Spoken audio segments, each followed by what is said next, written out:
Hello, everybody, and welcome to our point of view.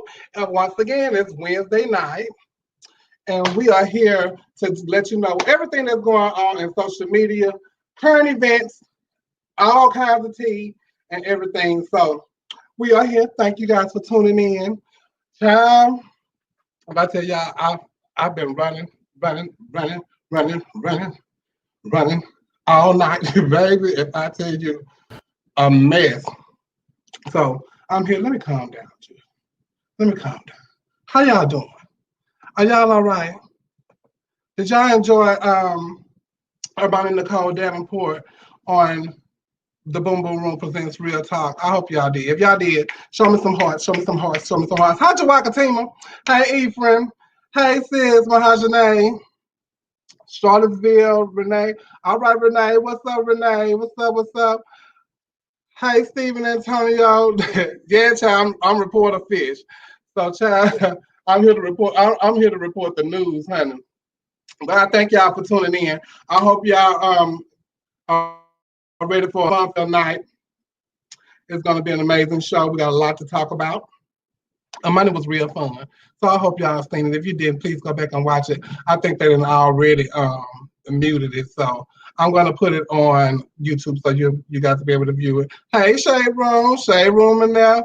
Child, yeah, I'm in the blue room, honey. Hey, grandson, what's the tick? Hey, Taina. Hey, LeVar. Dex, happy birthday, my love. Yes, ma'am, from Monroe, Louisiana, my hometown, child. Y'all know every Wednesday, as usual, it's Pink Whitney Wednesday.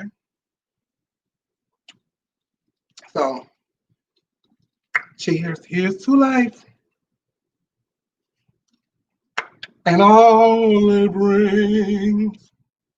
Bitch, I want y'all to know, my nerves be on 10, bitch, when I be doing this goddamn show. I be running around here like a chicken with my head cut off, honey. Tali, you in the building? Hi, Shoni. Hi, Mercedes. Mercedes, you look so beautiful the other day. I saw you riding in the car singing, lip syncing something. You look beautiful. So, yeah, child. But my nerves be on 10, y'all. Y'all should see me like running around here. I got to make sure everything's right and all that kind of stuff like that. Bitch, it's hard being a one-woman show and trying to run shit.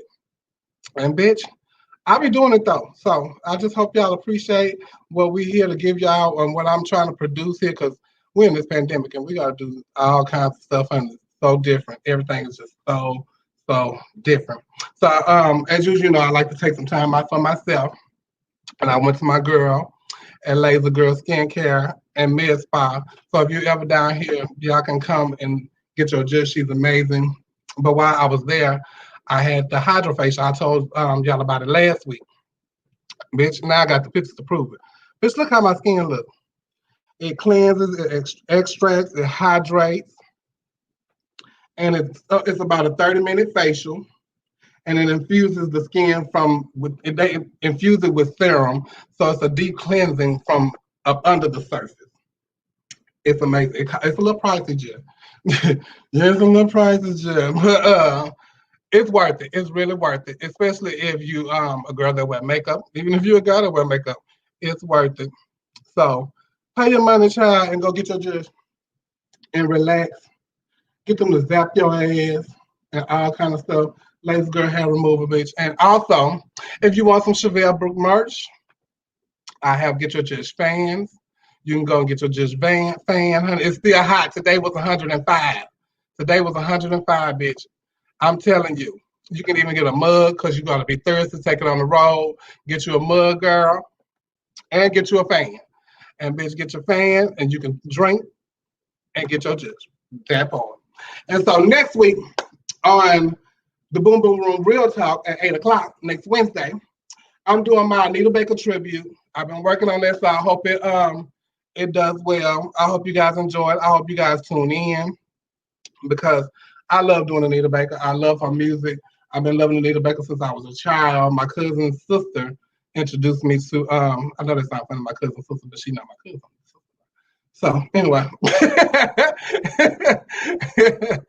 So I love Anita Baker. So I hope y'all tune in next Wednesday and watch my Anita Baker concert. I ain't saying I look like her. None of that, bitch. I'm in the essence of. So don't go around here thinking a bitch is Anita Baker it and all that kind of stuff like that. Because nah, that ain't what she doing. She just being in the essence of it. She gonna fall into her Anita Baker mode and get into her zone and go. Ooh, ooh,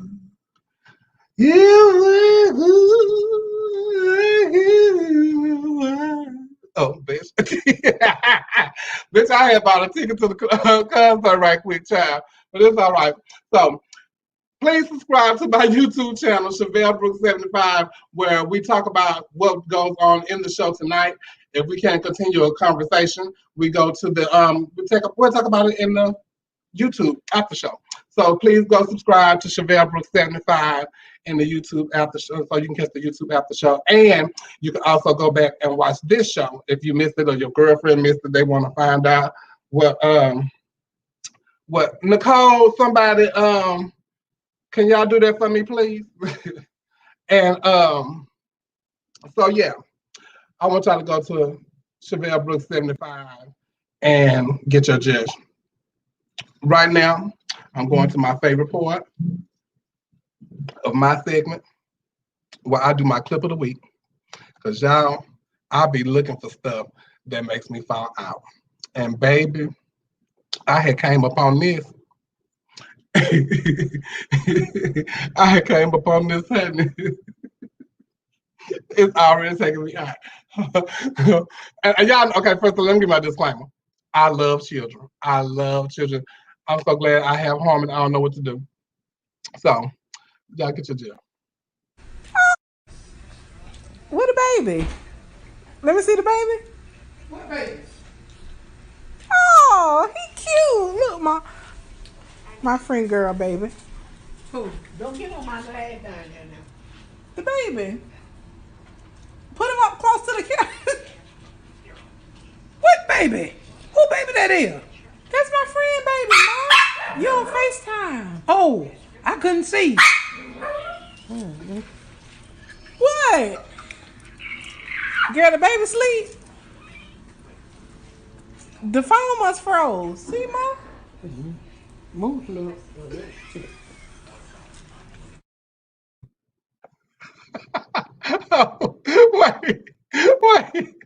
Wait, girl, hold on. It ain't over. Hey, we got disconnected. Yeah, my grandma right here. See, Granny? Say hi to the baby. Where's the baby? Right there in the corner. You talking about right there? Yes, ma'am.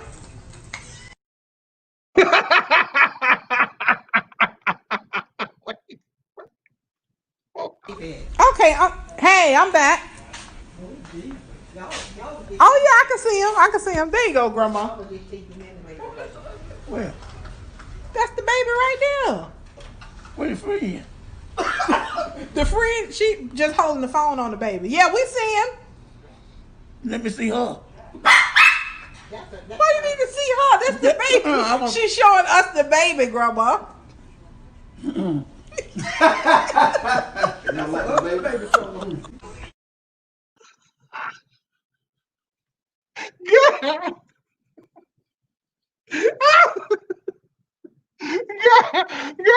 Girl, wait.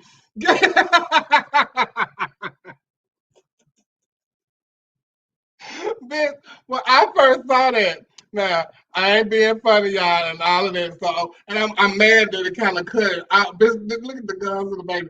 And all I can see was, please go to my page. It's on my page. It cut off. It had cut the baby off. But I had saw what y'all saw. That was the mouth. And I'm not, God rest the dead, but I don't want y'all to, I thought it was somebody.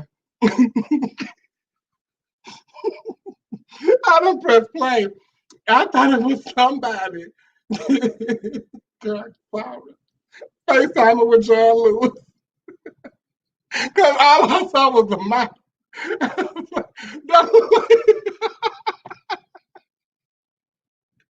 I wish when I pressed play on this, oh, that baby ugly. And then I realized it was a TikTok. Baby, if I tell you, the grandma say, what friend it? You don't need to see her. Yes, I do. Yes, I want to see her. Oh, girl. Oh, Miss Day.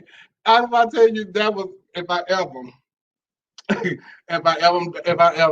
I'm ever down feeling low and I can't get no weed, I'm definitely go back to that. let me see her. Wait, when the mama had said, what a baby? Well, mama, you don't face her. Oh, I ain't see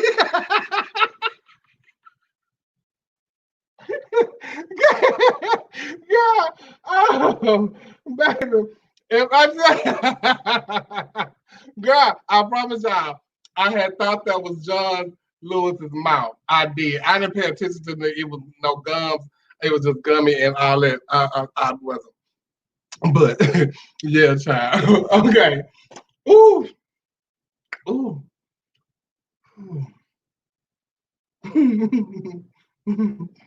Okay, I'm trying to get my composure together because that takes me up. I hope that is not somebody's baby for real. That cannot. That has to be like one of them get old apps and somebody did that to the baby. I've seen some babies and no, no, not that. Anyway, so I'm gonna bring in my panelists now. Y'all show some love for Nicole, not your auntie, loved you free. Hey, Nicole. Hi. Hi, Kamala. How you doing? I'm great. I'm great. Good to be here with you. Yes, thank you. Thank you for being here with us. We appreciate you for being here. Let me tell you though, you are very wrong tonight. Why? First of all, that baby do look like John Lewis. Yeah. And second of all, did you hear that lady say, "Where the mama?" I want to see her.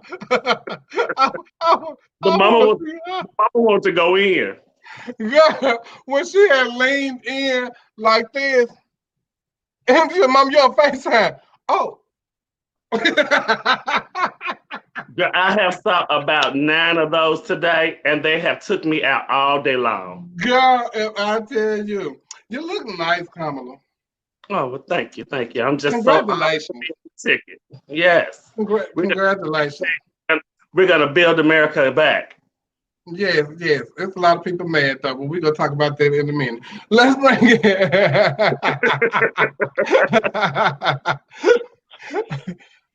Oh, hi. No, hi. Oh, you got t-shirts. You got merch. You got merch. Merch. All right, bud. You got merch. Merchant. We merchant over here. All right, no relation. There's gonna be a lot of folks asking for those shirts, honey. Yeah, because we're not related.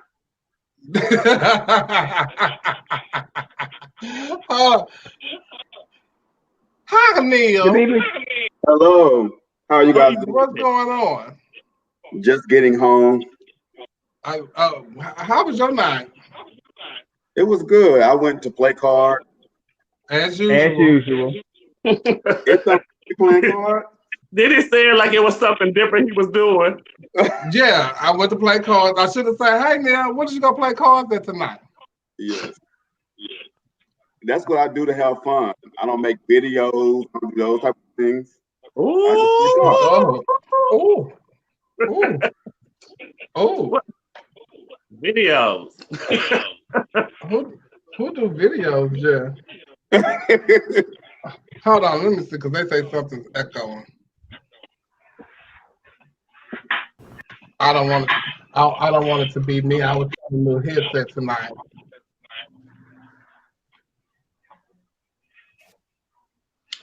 No, Tyler said, "Why you come looking ashy to me?" Who look ashy? That's what Tyler said. I'm not sure. Oh, Is that better? I don't know. Somebody do have feedback there. That wasn't me. Somebody got another device on?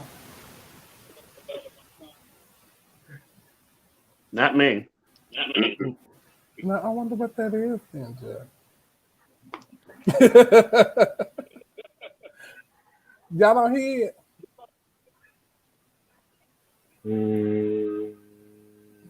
Is it giving you guys feedback too? Not okay. anymore. Not anymore. Okay. Okay. Well, tell me, how was your week? it was wonderful. What did you It was do? productive. Nothing. Oh, that's very productive. Oh, you did. You very well relaxed. I did do something. What did you do? I made some ham and cheese balls. They are delicious. You should try them out. If you're ever in town, hit Shorty up. He makes these.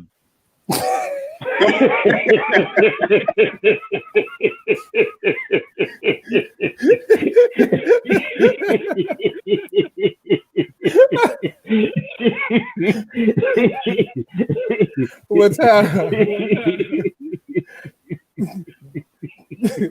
I don't know what to say, girl. Talk to Kamala, girl. You came to me too fast. Talk to Kamala. We're gonna talk to Kamala. Yeah, I'm gonna be at the end. Now you sound like people on Fox News pronouncing my name wrong. Look, oh, I'm sorry. Talk to Kamala. Well, bitch, they're gonna have to give. They're gonna have to give one on that now. They're gonna have to give. They're gonna have to give a schooling on that. Yeah, like they had to do with Pete Buttigieg. You see how I just scrambled when you call me off guard, girl. Because bitch, I don't do Pete Buttigieg did. Nicole, you was on vacation last time we talked. How was your vacation? It was okay. No, we talked while I was on vacation. Yeah, we that's what we want to know how your It was a lot of shit with the vacation. Where'd you go? Yeah, because you never told us where you were. I went to Virginia Beach and I went to Raleigh. I went to go spend some time with my son for his birthday. Oh, okay. Well, that was fun. Now you back at home. Yeah, just fresh off the campaign trail. I don't know who we see it is. Well, let's see. Hold on. We're gonna go one by one. We're gonna see. We're gonna mute child so we can see what's going on. Hello. Say something, Nicole. Nicole. Cornelius. Okay, I'm gonna mute child. Tevin. No relation. Okay. Well, where's it coming from?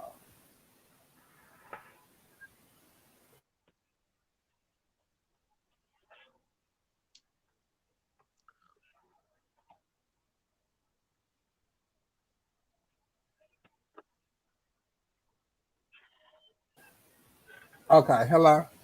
Yeah. Mm-hmm. Okay, well, I don't know where it's coming from. Are you sure it's not me? It's me. Oh, you want to go out and come back in?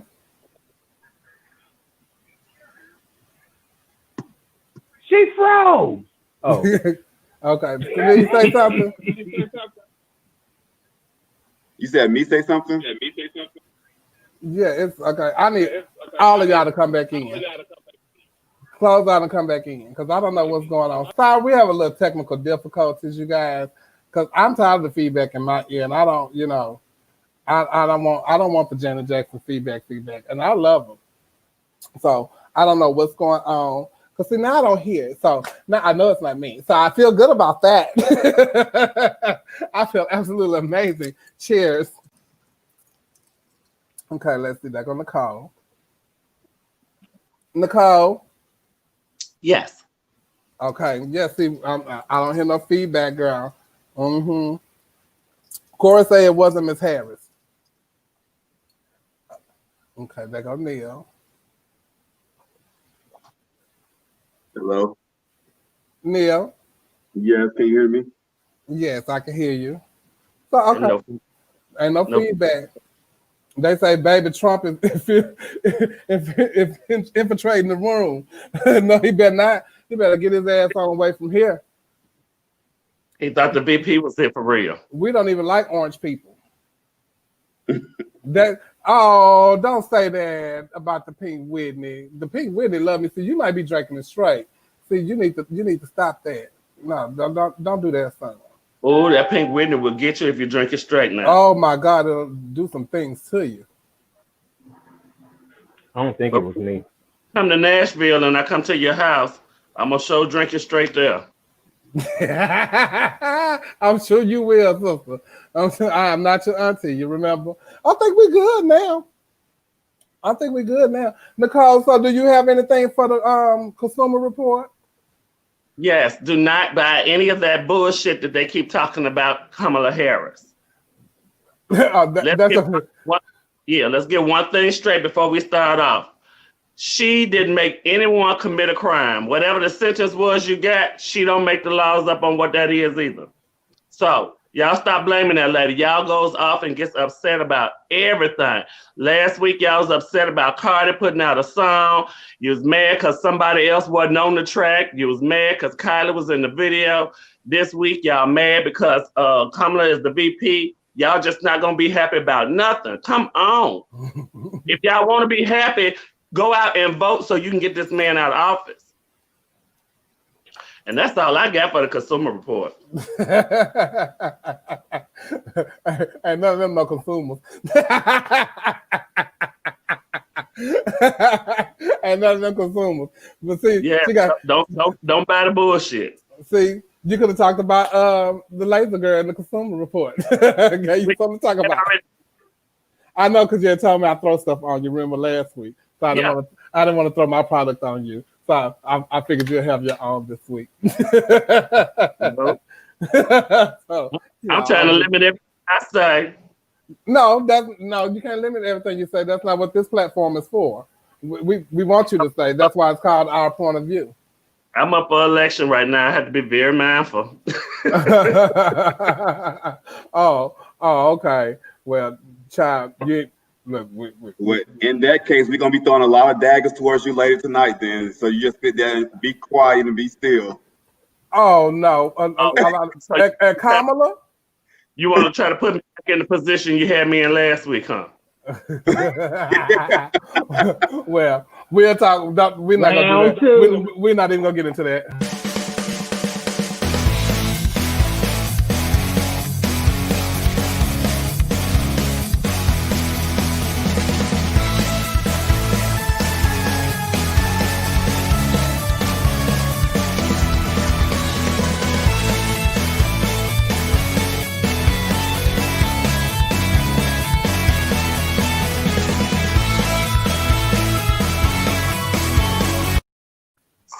And we are back. I want to thank everybody that advertised with us at Our Point of View. So if you need some advertising for anything that you do, if you're a caterer, if you have a business, if you're a seamstress, designer, whatever they call them, I can't think of it right now, but anything that you do that needs some type of advertisement, don't feel hesitate to hit us up and our point of view, and we will advertise it for you. I want to bring in right now our special guest. She is my daughter. She's a former Miss Gay USA at large and former Grand Empress. I think that's what they call, right? Yeah, that was it. That was it, Grand Empress? Okay. Well, everybody show some love and show some hearts. This is my daughter, Shavonna B for Barbie Brooks. Hi, Shavonna. Can you hear me? Yeah, we can hear you now. Oh, fabulous. Hello, gentlemen and ladies. How you doing? How you doing? I'm amazing. That's two ladies. It's two ladies. It's two ladies. You say lady with a Y. No, I said gentleman and lady. It's two ladies. Yeah. You and mama. Ladies. No, bitch. Don't get on here with that bullshit. Baby, all I said was hello and howdy do. Hope you had a wonderful June and July. Welcome to August. August Alsina. Welcome. Oh, that was Sigmund Charlotte. You're welcome. Entanglement. Oh, it's been a lot of that going on, child. Lately, it's been a lot of that. How was your week, Shavonna? My week was good and eventful. Coronavirus, the shit is real. Your week needs some light. It wouldn't matter what it is. Don't nobody come over here, so I can have corona if I want it. Oh, you over there by yourself? Why did you come on tonight being so hostile already? All day, every right, day. bitch. And Tevin attacking her. He act like they they on the phone by themselves. Because I'm grown and I can do what the fuck I want. Oh, you absolutely right. I know. That's right, bitch. Also, this is not how the show is gonna start. I would like for you guys to politely you want me to start nice over? each other. Yes. Hello, how's everybody doing? Hang up and come back, bitch. Hang up and come back. Let's try it again. Okay, I'm sorry. We're all gonna be here in a great space. I'm not tonight. mean. I'm not mean, sweetie. You don't know me. Hi, how are you though? We're gonna come on here in a pleasant spirit, okay? I'm in a pleasant spirit, mother. I said hi. What do y'all want from me? Well, I don't know. I just seen a little hostility between I'm you not and Ted and Nicole. I'm not hostile. This is not how. I don't know why they're talking to me. I was trying to answer your question and talk about the bitch man. The big ass man Shane Vogue. And I was interrupted. I was merely trying to tell you about my week. But what was so eventful about your weekend? No, she said week. But what was so eventful about your week? I had a lot of things that I did and took care of for me and my mom. And my puppy passed away yesterday, so that was kind of hard and rough. I got drunk last night. That wasn't your dog. That was my dog, bitch. Could you please ask your child not to speak to me on live? That was your auntie dog, girl. That was your auntie dog. That was my dog that I sent to Chicago with my grandmother and my aunt. Okay. That you never went back to, girl? No, why would I? Well, I had a dog like that before. And I know a few people who have their dogs with their family members. I gave my dog to you my the only grandmother. one that lay with bitches all day. So what you I'm a whole homosexual. I don't do bitches. Oh, well, anyway, so in the news, we're gonna move along because I don't even like the way this is going, and I don't like the disposition that everybody's having on the show. So we might be in a little early tonight if y'all keep it up. So anyway, Cardi B and Megan, girl, I keep gonna call her this woman Megan Thee Stallion. I mean, I did it because I usually call her Megan the Trainer. Thank you. Shit, damn. So Megan Thee Stallion and Cardi B dropped a song WAP. Is it WAP or WAP? WAP. Wet ass pussy. Oh, okay. But it really Okay. stands for Worship and Praise, featuring James Hall. God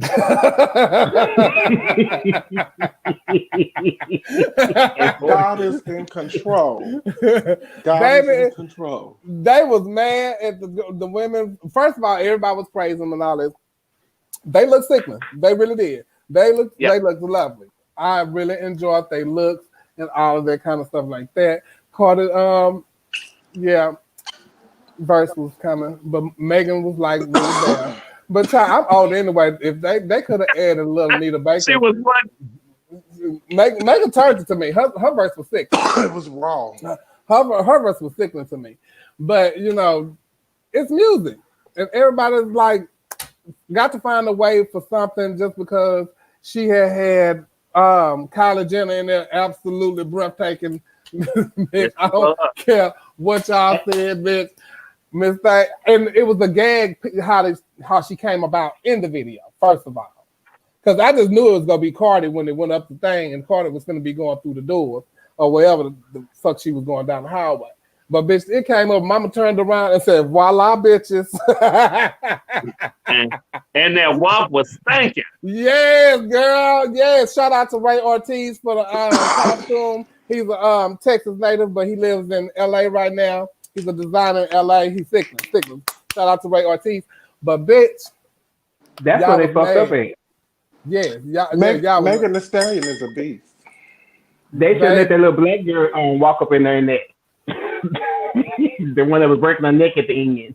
Oh no, mind you, I didn't even know. Like, I'm like, girl, I thought this was I guess it's wet ass pussy, but because mine was good and all that kind of stuff. But then you seen all these bodies, luscious bodies coming through there.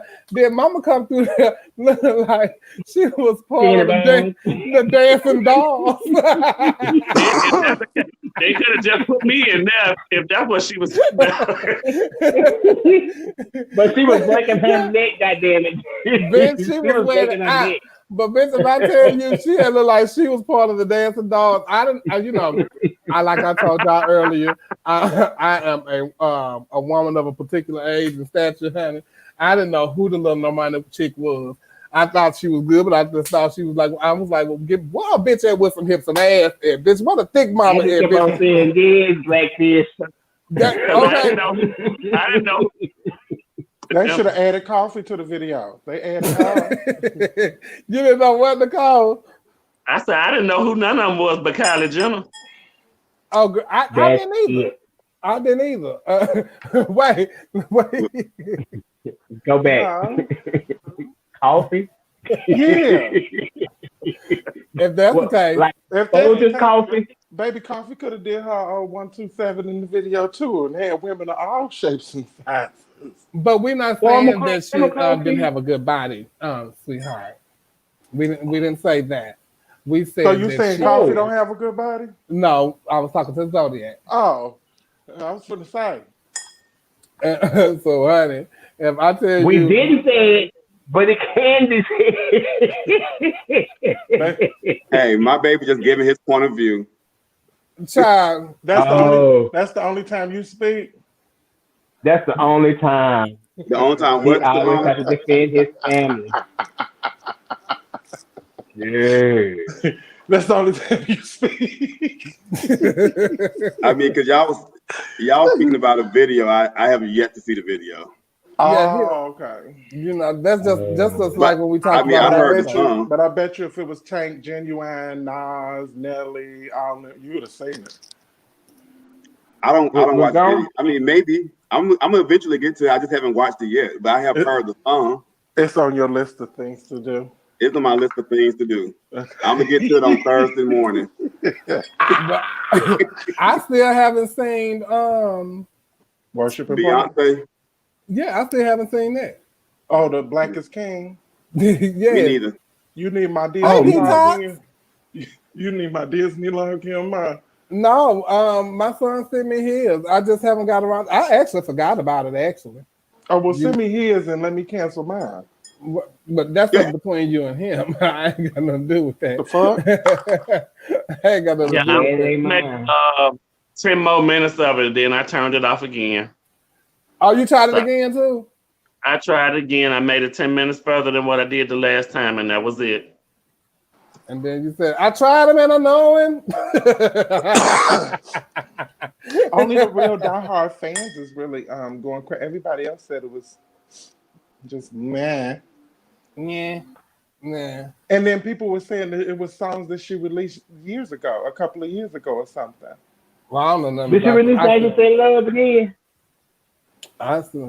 I know I saw a video of Blue today, and baby Blue was getting her a piece in the dance class. She was wearing it completely. Mama was baby born into wealth. And you know that's another thing about them Kardashian children, them the little black kids, because that's what they realize in some of the black kids. They're gonna be the richest little black kids in the country. Yeah, because Courtney. Because they what? The only one who ain't got no black kids is Courtney. Yes, ma'am. Yes, ma'am. Huh? Gail, don't speak to me. Right now, we're gonna go into because Kamala's sitting in here, so I want to talk about politics, and I have my what I like to call him as my my political correspondent. So y'all know he be having a lot to say, child. And I'm so excited that he's here. I know you love it when he comes to the show, don't you? Yes, I do. But I please encourage you guys to please share the love, share the live, please share the live, have a watch party, do all the things, you know, to get our show out there. It don't take nothing but to go share, start a watch party, so all of your friends can watch the show along with you. Right now, let's welcome into our panel. This is Cam. Hey. How you doing, Cam? I'm well. How you guys doing? Show some hearts for Cam. Y'all show some hearts. Put them hearts up. Because I like when they say that kind of stuff. They put them hearts up. Tasha and them put them hearts up. Let me see some hearts. And Stasha, put some hearts. Put some hearts. Show me some love. Show me some love. And all that kind of stuff. Yeah, show me some love too, child. Show me some love and show me something in my cash app because I'm broke. I ain't got no job. y'all see I bought the Boom Boom Room back because I need to perform. I haven't performed in forever, seems like, and I haven't performed on no stage either, Phil, but that's another story. Yeah, but so anyway, minus conversation. Huh? I said I did very much enjoy the show tonight and our minus conversation. Thank you. I appreciate that. And if y'all missed it, y'all can go back and watch it. And then we can put the performances on YouTube, so if you can want to watch that. Cam. Yes. So you know, Kamala got the VP nomination. For some, you know, some is not excited about that. I think, me personally, I think the people just ain't happy for nothing. You know, it had to be somebody. So you know, if you wanted her to be this, but then you didn't want her to be that. Then you want to talk about, you know, she's married to a white man and she's whitewashed and she this. You can't help how a person is raised, and you can't help how a person talk or how she dictates how she talk and say all the things that she needs to get across. And she was doing her job. You know, they was talking about her putting people in jail. She was doing her job. You know, I feel like, you know, if you did something wrong, bitch, go to jail. You know. Yeah. So you do the crime. You do the time. People are being extra hard on her. What I would say is this. Well, let me make it clear though. Outside of the black prosecutor, I mean, after going to law school, I decided I'm not gonna be the guy that put any more black people in jail. To be honest, that's just my point of view. But everybody has a job to do also. I definitely disagree with some of the things that she did, but I also commend some of the things that she did also as Attorney General. Well, I'm sorry, hold on. VP picked Zodiac. I have a problem with that. Go ahead. Yeah, I disagree with some of the things she did as district attorney in California, but I commend a lot of the things that she did as the Attorney General in California. Now, my thing is, it's been years, decades. A person can't grow. They can't grow fast or become more informed or change their views because of the more they experience and things like this. It's like, at what point does she get to live it down? And right now we're just letting it continue to hurt this lady when really she is one of the most progressive people in criminal reform in Congress right now. She is one of the most progressive people in Congress when it comes to the Black experience. And so whether she was doing it just as a plot to run for office or to get to where she is now, I'm like, the point is she's here now. And that's what I respect more than anything, because she's making more noise than a lot of other people in Congress right now who are her counterparts. And I want to point this out. When people mention, I always try to read what Tevin says. When people mention things like what she did as far as like locking Black people up, you know that famous question they like to ask, what about crime? What she did was in response to what y'all was talking about, Black on Black crime. Since y'all want to make it a thing, you kind of get where I'm going with this? Where Black people, we want to be so self-righteous at times and then hypocritical also. Like when people say Black on Black crime in response to Black Lives Matter, they created things like the crime bill, who they blame Joe Biden for. He created the crime bill in response to y'all outcry for what about Black on Black crime? So when he created this crime bill and it got implemented, y'all complain about that. And my thing, at some point, we're gonna have to come to a reckoning as a people and like to truly decide like what do we want and how do we want to get it.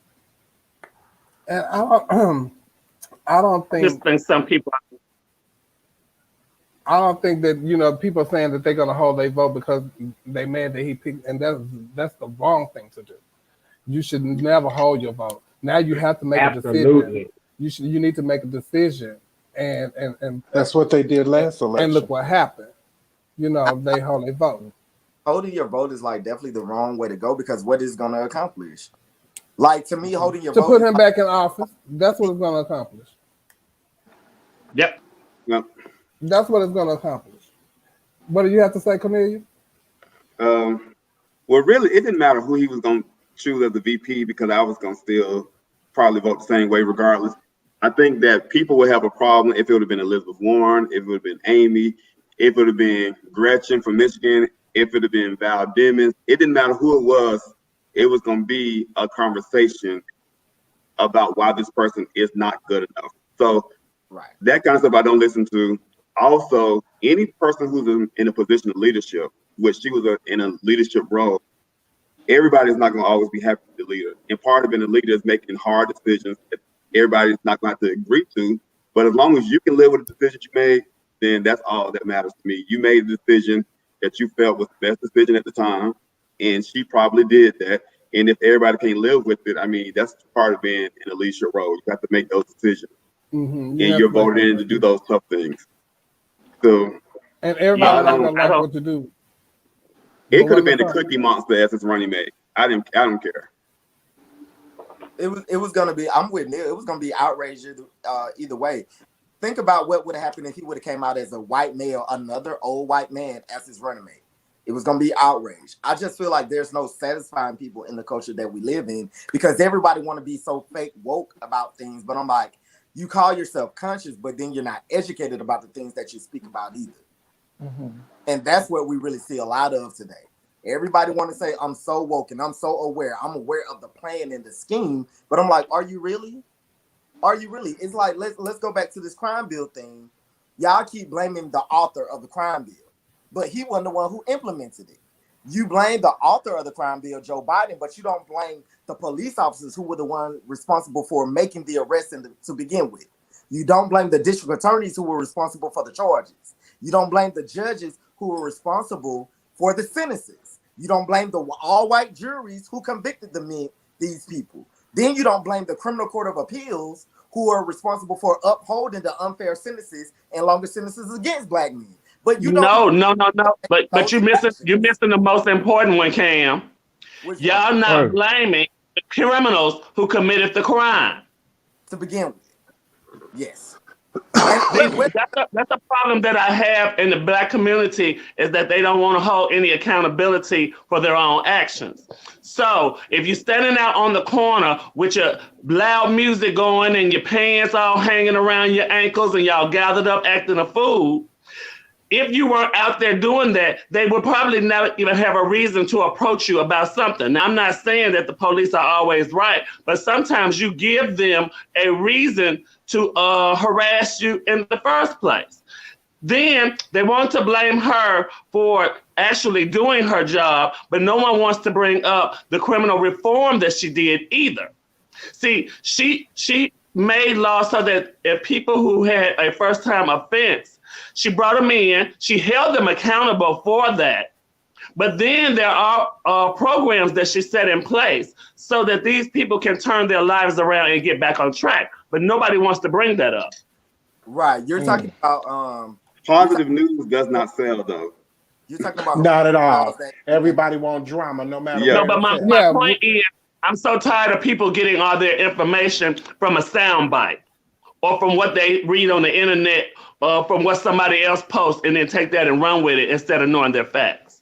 Because we don't. Or that particular politician. We don't live in an age of fact checking. They just run out sound bites, which is why I try to preach to us about like what happened to criticizing us in a space that is for us, though. I don't mind that. But when you criticize us in a space that is very public, people take those sound bites that we use and use it against us. And use it against us. And that's why I think, and it's sad to me that some Black people are doing that to her. Right. You know, and because you can't have everything you want, but now we got her, so the next thing to do is uplift her and be full.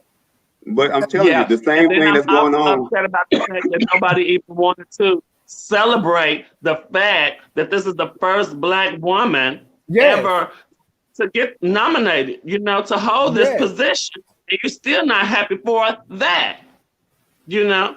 Because you're always trying to find something else. Content with being unhappy and unsatisfied, but don't want to put forth an effort to have a positive result. Mm-hmm. Well, she's here. So what is your choice? There are no more choices. There are no more choices. So what I don't understand is why criticize what's in front of us. This is what we're facing. The only way out. And this is all we got left. So what's the use in even going through all this backlash of criticizing her, because this is where we at now. So you tell it right now, if you're criticizing this lady, you're telling me that you're gonna vote for Trump. People are scared in so many different ways. And when they speak like this, it comes from them being scared that other people are going to feel some type of way to not get them the vote as well, you know, because a lot of folks still going to vote blue no matter what, but they still, you know, fear losing. Yeah, but it's irresponsible to put bad stuff out there like that, because you never know who's going to be listening or who takes what you say to heart, you know. Just like you're going to have some people out there who are going to vote for Kanye. And he's in no position to even... You're right. Because...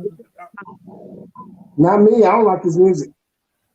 That have nothing to do with and his sorry to fault. cut you off, Nicole, but that's why we're in the position we're in now. Because it was people that voted for Trump. You know? So and they voted on the fact that they really thought that he was this businessman that he claimed to be, without paying attention that all the business that he had went bankrupt and he ran into the ground. No, but it was other factors. They so caught in The Apprentice.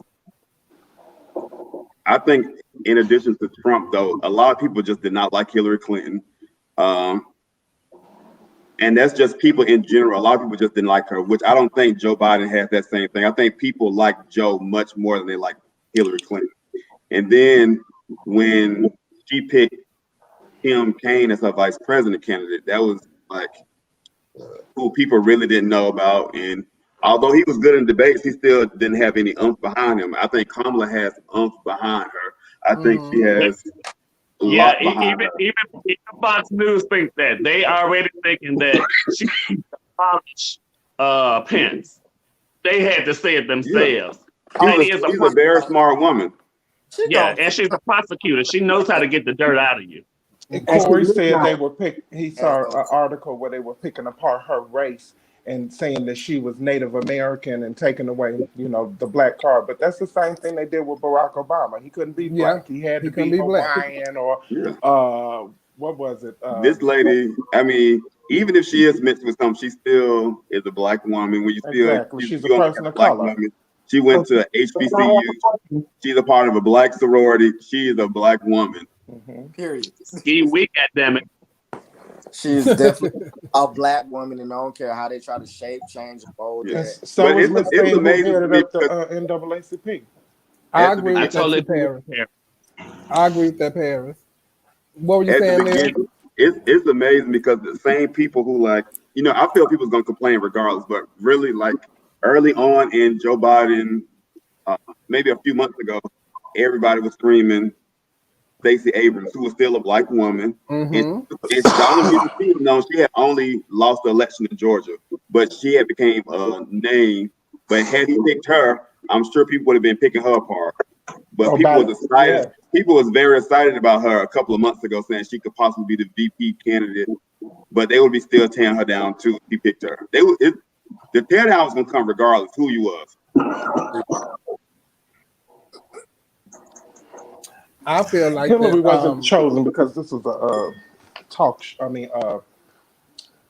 reality show we're living in right now, and that's exactly what it's been doing. Like, what's going to be the next big thing to be the drama for the next week, just like we watch on television. That's how we live it. But it's like sometimes I just really feel like it's like the Twilight Zone living in America. We're so hypocritical. We're so critical of everyone. Is what we all have to understand is, like I said on a video that I posted earlier, sometimes you have to keep in mind the forest without looking at the trees. All the trees are different. You may not like every last that's in it, but because of that particular tree, it don't mean you overlook the creatures, the animals, the environment that is protected within the forest. There's a bigger picture that we have to pay attention to. And everybody is so focused on their own agenda and what they like or dislike and want to be the different tree, blah, blah, blah, that they let it be divisive and they don't realize how dangerous that rhetoric is. The one thing that we don't do with the GOP party is divisiveness. No matter what happens, how stupid shit they do, but Trump do, what they gonna do? Not say shit and just stand together. And they've been doing it for an eternity. The Democratic Party, we just don't believe in that because some people don't even want to be in the Democratic Party to begin with, which, mind you, I'll make a disclaimer. I think we should abandon party politics and just vote straight issues and candidates, but that's a different conversation. I think we just got to come together and get together on this thing because I feel like we have one main objective right now. That's to get Trump out of office. And then we'll handle the rest after that. Can I say, Cameron, will you tell people how important the census is when they come around? Because I see so many people who disregard them and really don't know what it is. And me and Chrissy talk about it all the time. But will you enlighten people on how important that is for so many different reasons other than the government being in your business? Because that's what you always hear why they don't. Right, and that's not quite how it works. So the census is so important because it determines political lines that are drawn within Congress. It determines how many congressmen and women that a state or district gets, which makes up the House of Representatives, which controls gerrymandering, meaning the drawing of district lines. Like these things all matter when it comes to party politics, especially. And the census only takes literally 5 minutes to fill. But in the census also all the way down to the local level, where white systems or white areas get a lot more money because that money trickles down to the school systems as well. And and these school systems, especially these urban and minority school systems, don't get the amount of money because you only saying because half of you guys they don't know that you're there. Yeah, they don't know that you're there. So it goes all the way down to education, pre-K, all these types of things that you get no money for. It's all the way down to those little things that you don't think that matter, and it's so important because it literally does affect the rest of our lives for the decade or so. When people be talking about police precincts in neighborhoods, fire stations in neighborhoods, all that factors down to the amount of people in your neighborhood. But when you don't say, oh, when you don't fill out your census, we don't know that you're there. That means you don't exist. Exactly. It funds your area. Somebody just posted that. And you know something else I wish they would start discussing and explaining to people exactly what they mean by police defunding, because a lot of people think that means they're going to give it to the police. People who don't know better. And that's what they're going for. See, a lot of times police funding goes towards new precincts or vehicles or things like that, instead of putting the funds into other communities where it's much more needed. And so when we talk about defunding the police, right, that's been a thing. People are again defunding the police with dismantling the police. They're not saying the police. They're saying they reallocate some of those funds that polices get, because majority cities,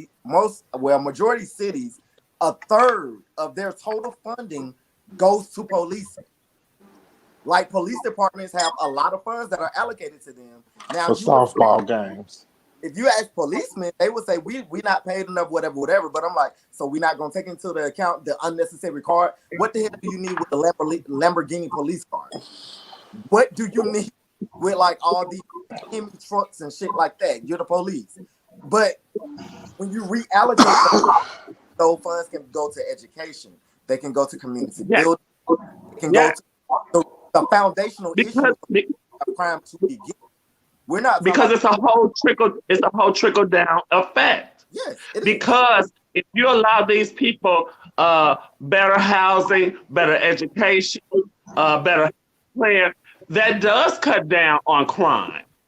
It does. Then you won't need as many police to keep a certain area safe, because these people have a way to survive, and then the crime rate goes down. Right. Because with that, when you create a better way of life for people where they're not living to survive and they can just start living, then they make better choices. But when it comes down to whether I have to choose between making a decision that I necessarily don't want to make to provide for my family, or I starve, then they're gonna probably go with the fast money or the option that's not so great, to be honest, or illegal. So when you start providing a better way of life, you start providing a better way of living, and these people can make better choices to help them advance in life, as opposed to living just to survive. And all of that goes back into filling out your census report. It does. All that. Yeah. Thank you. All of that goes back into filling out your census report. All the decisions. Because even the ones that look for the that look for their stimulus checks. Exactly. You don't turn in, they ain't got to recognize. You're looking for your stimulus check, but you're not even registered to vote, or they filling out your stimulus your census report, but you're looking for the money. You want all the benefits that they are having, all the funds and all the grants that they are giving, but you are not doing the proper things to have those things, and voting is one of them. Yes. And voting is one of them. So please register on all levels. Yeah. And they say 77% of the LGBTQ don't vote. That's a really big problem. That's a huge problem. Why do you think that is? Because I really don't know. I can, like, just from a personal experience from in 2016, my little niece, she went to go vote, and she's like 22. That's gonna be her first time voting in 2016. And she was like, "Oh, the line was too long, so I didn't stand in line." So I think I think a lot of people that's like in that age group who really don't feel like a lot of things matter to them personally anyway, they get discouraged by the long line. They don't think that their life is really gonna change because it doesn't matter to them. As far as they know, if it's not on the cell phone, they're not gonna do mom and daddy at this point. He could tell me who was like the president before Obama.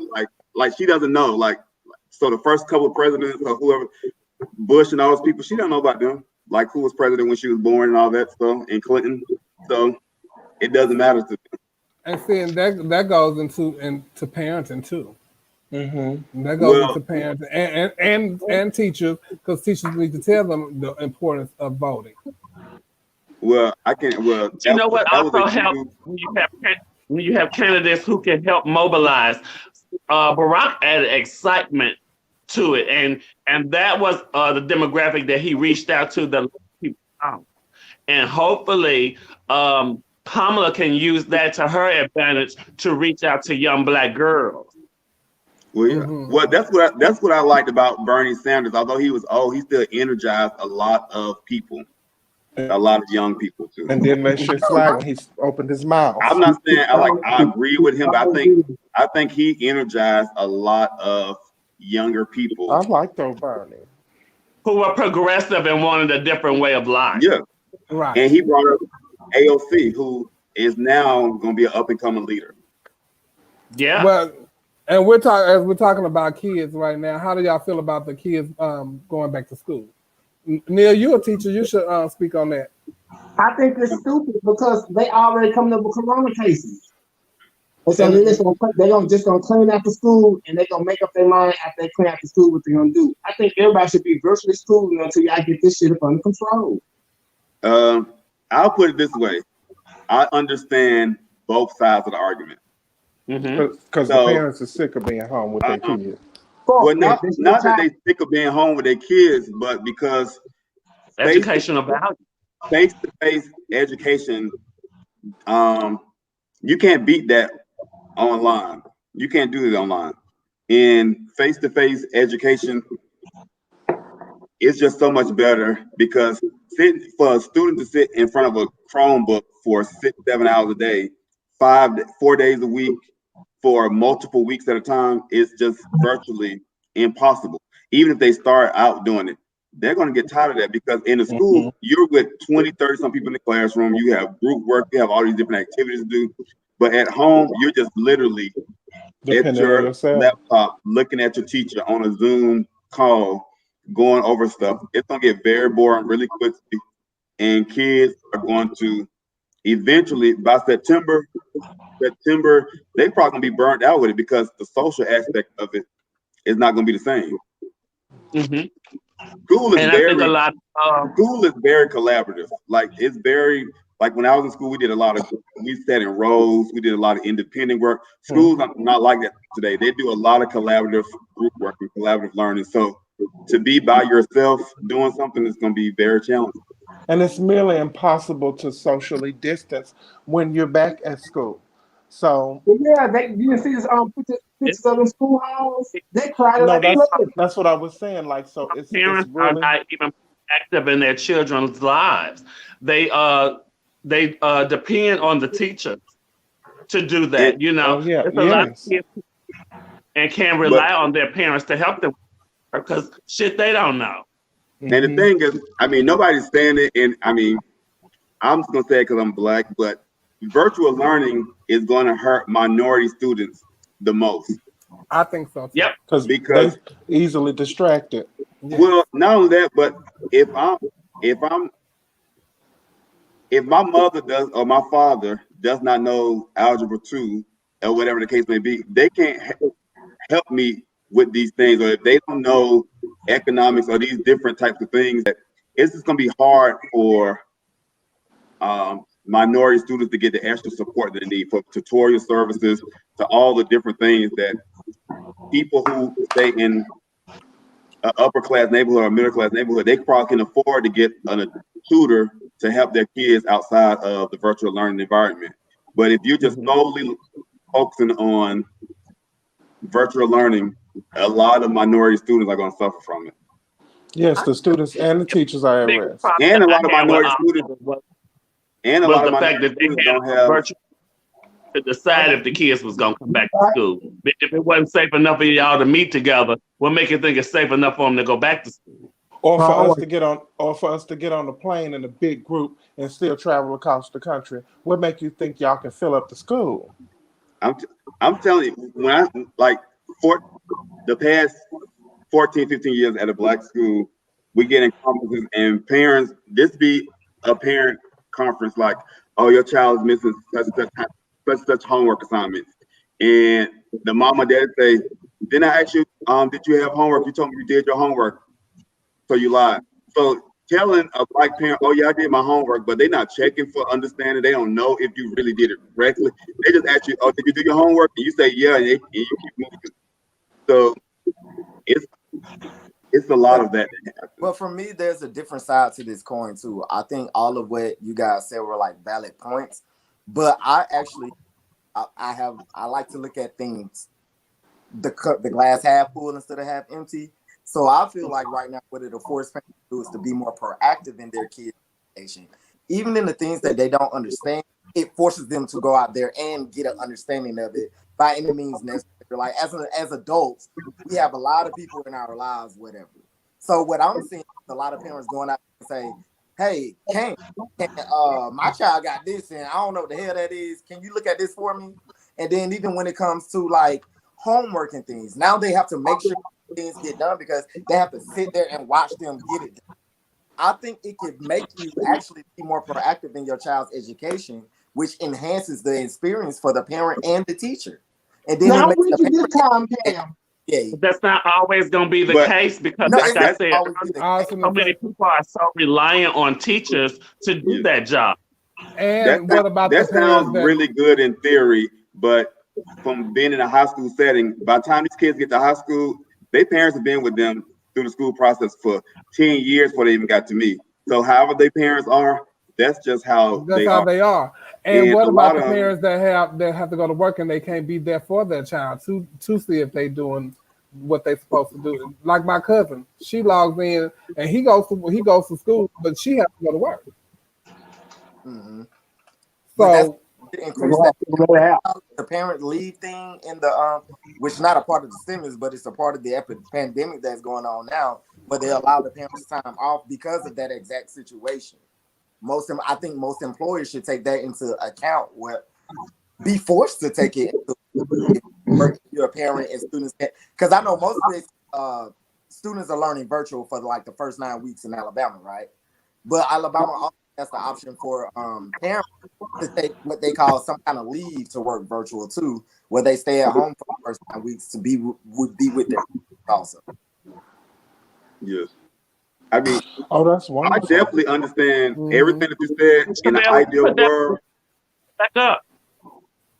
He said that the students and the parents will have an option to do hybrid learning experience, which means they will go to the school 2 days out of the week and do the rest at home.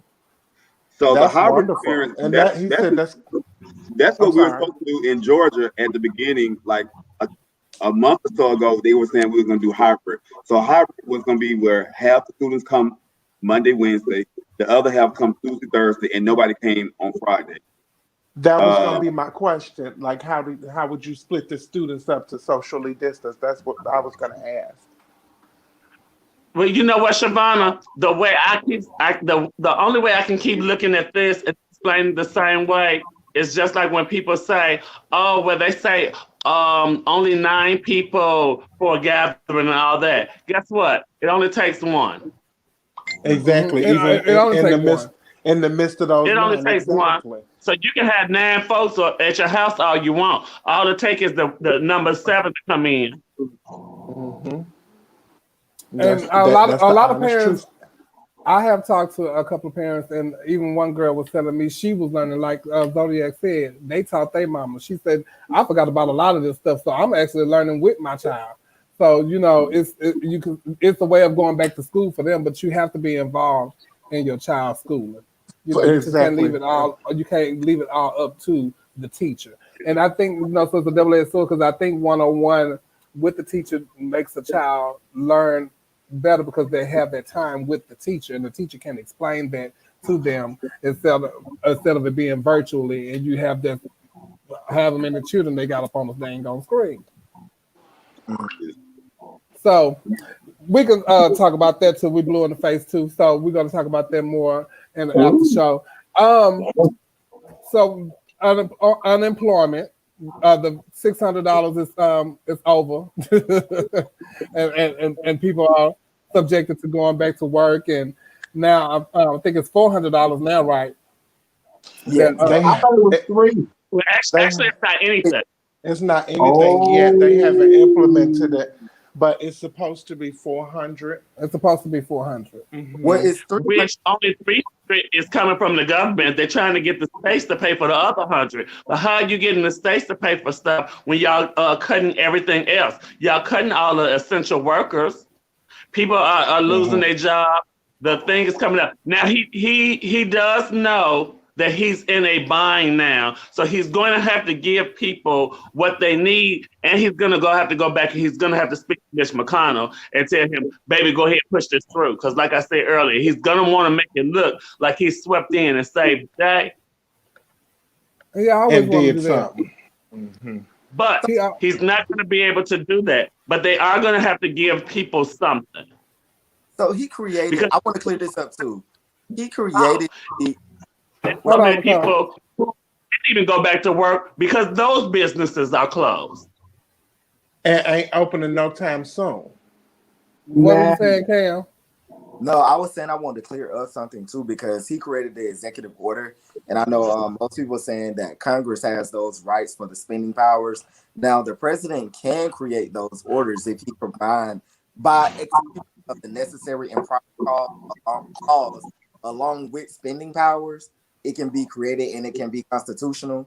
So it's not necessarily just invalid or he created an invalid order altogether. He can use that as a reason to push it through.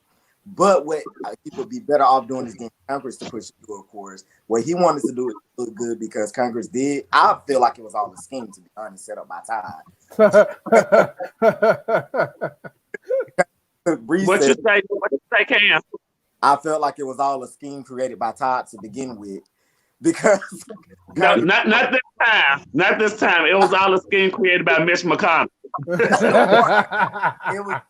What people are forgetting is because Mitch McConnell is the one who's over that. So when he stood up there, they asked him if he had planned on doing anything.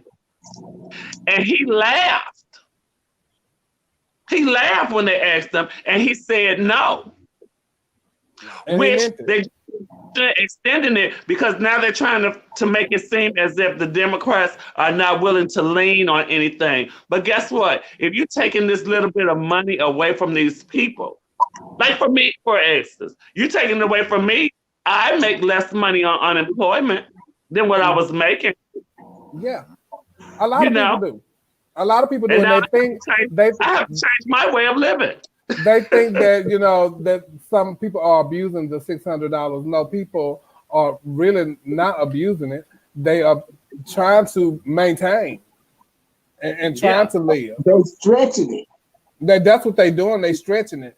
And people feel like, but they have to understand too, there's other grants and everything out there that is helping these people. So that $600 really ain't doing nothing when the people in Canada is getting way more than that. They are, but I think what we do is overlook the main question that I think we should be asking ourselves too. It's like those complaining about unemployment. I'm like, but what does it say about the American system for those who you do say are making more on unemployment versus what they make on their jobs? Because the American wage has not changed in years, but the price it has not, and that should be the problem for them. Yeah, somebody down there just lazy. That should be the biggest problem, is that your employer is not paying you enough. And then when we talk about the Republican Party, this is my big issue with, they give these big billion-dollar companies these big tax cuts. But I'm like, but y'all ain't increasing wages for your employees. Not making their way of living any better. But y'all getting all these billion-dollar tax breaks. Look at some of the other stuff that the Republicans were trying to even put in the bill. They wanted to build a new FBI thing. What do you need that for? I still don't care what nobody say. Guess what? There's still a huge branch of the FBI there. But how can they have that's dealing with the Pentagon. Even though people think the Pentagon is just military, it is not. That's the FBI. Well, for those that are abusing, that is abusing the $600, they gonna want to go back to work now. So now, so now they're not gonna take you back. You know, because they cutting hours at the place anyway. So now you yes, down they are to now they down to the bare. So now you just completely fired. Because you should have went back when they asked you to come back. Everybody's literally feeling this. Courts ain't even open yet. I've been out work and my firm has been closed since March. Because number one, we're not doing in-person trials until 2021. And then the little trials that we have, like 5 in the afternoon, 5 in the morning, it don't call for like a staff. So like we've literally been off work since March. They deem me an independent. So I can't get unemployment either. See. So it's like we're left But see, it was all kind of foolishness in the bill on the Republican hand. Baby, they were trying to put in money to redo the West Wing and the Rose Garden. Like, what does that have to do? They was finna redo the Rose Room. No, they did that a few years back, Shavana. They get a new car. Which how they were shooting out there while he did his press conference the other day. They came and got him, honey, if I tell you. And he came back talking without talking to his people and his staff. He comes back telling the reporters about the shoot, and you don't even know what the hell going on. So you don't even know what to say. So why are you even talking about it? Why did you even bring that up? You just stupid. He had no idea what was going on at all. No. And then he said there's some very great people out there who know what they're doing, the best in the business. They're the best in the business, you know. Child, if I tell you, child, at the end of the day, you guys, we're not telling you how to vote, but we asking you to vote. Please register yourself. I'm not telling you. I'm gonna beg you. Please vote for Biden and Harris. Y'all already told me how to vote. I just want some stability. What you said, Nicole? If you need to know how and can't click that, she wants some stability. Some stability. Stability. It was so refreshing to hear educated people stand up and make complete sentences today. And not with the lead and the great folks and the most beautiful people you ever seen. You say the most beautiful people, you're talking about the Secret Service. Because them are all the friends you have at this point. But thank you, Cam, for coming on and talking politics with us. We appreciate you always coming by. And see you later, Cam. I always love when you come. I love you, Nicole. I love you back. Bye, Cam. Bye, baby. Love you. Yes, we always got to get Cam to come in, child, and do some talk politics with us, honey, because we need y'all to understand. And at the end of the day, we need y'all hosts to go out there and vote. And it makes a difference. It really makes a difference. Fill out your census reports when they come to your house. Figure out how to get it if you don't know nothing about it. Figure it out. And Google it, bitch. Ask somebody. Ask somebody. We're going to take a short little break.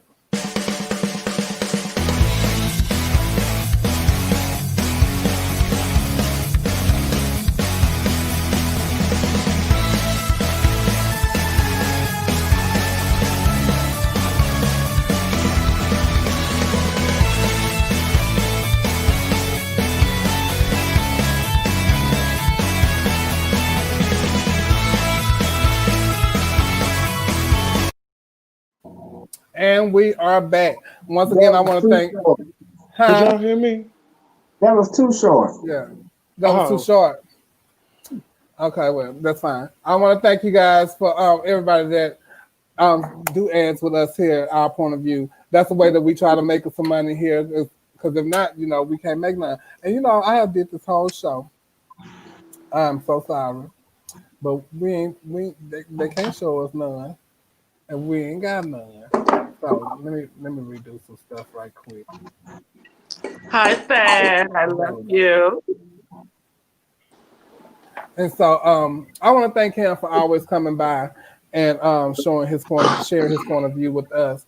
I hope you guys tune in and share this live, have a watch party, all that kind of stuff. We here each and every Wednesday at 10.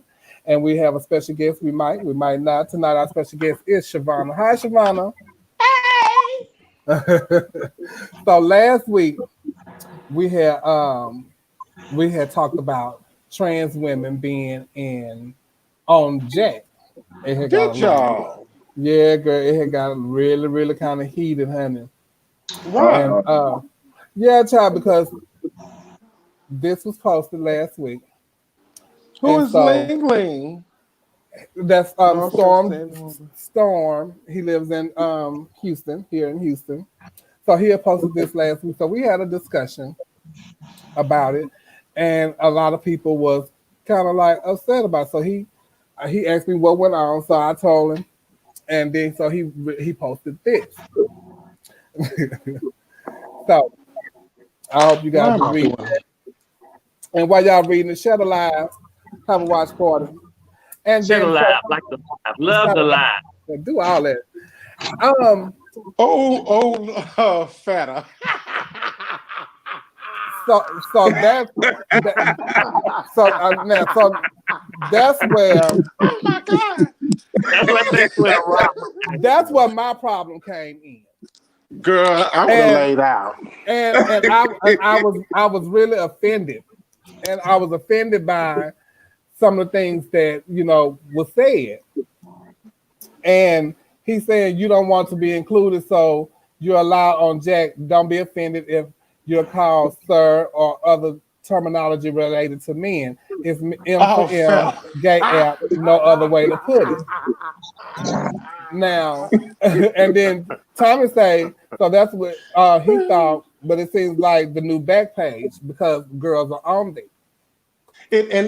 What their opinions are warranted because that does happen on those apps. The girls are doing that, but they don't have when you ignorant to stuff, you ignorant to it. They don't know that these girls only have this now, and this is where they're not getting flagged and ads taken down and trade be on there. So if the trade on there having y'all, why can't we get a piece, bitch? Mr. Traders, some of the traders on there looking for us. Exactly. So I have seen that lately too. But they don't. Only. Or I was offended by Did you get the other picture, man? What other picture? The one where they were saying welcomed on there. Yeah, the open ad for Jack where it says for trans girls. No, I know. Yeah, it's a diverse group. If we weren't supposed to be there, it wouldn't be they would block us as soon as we get on. Exactly. Like Adam for Adam used to do.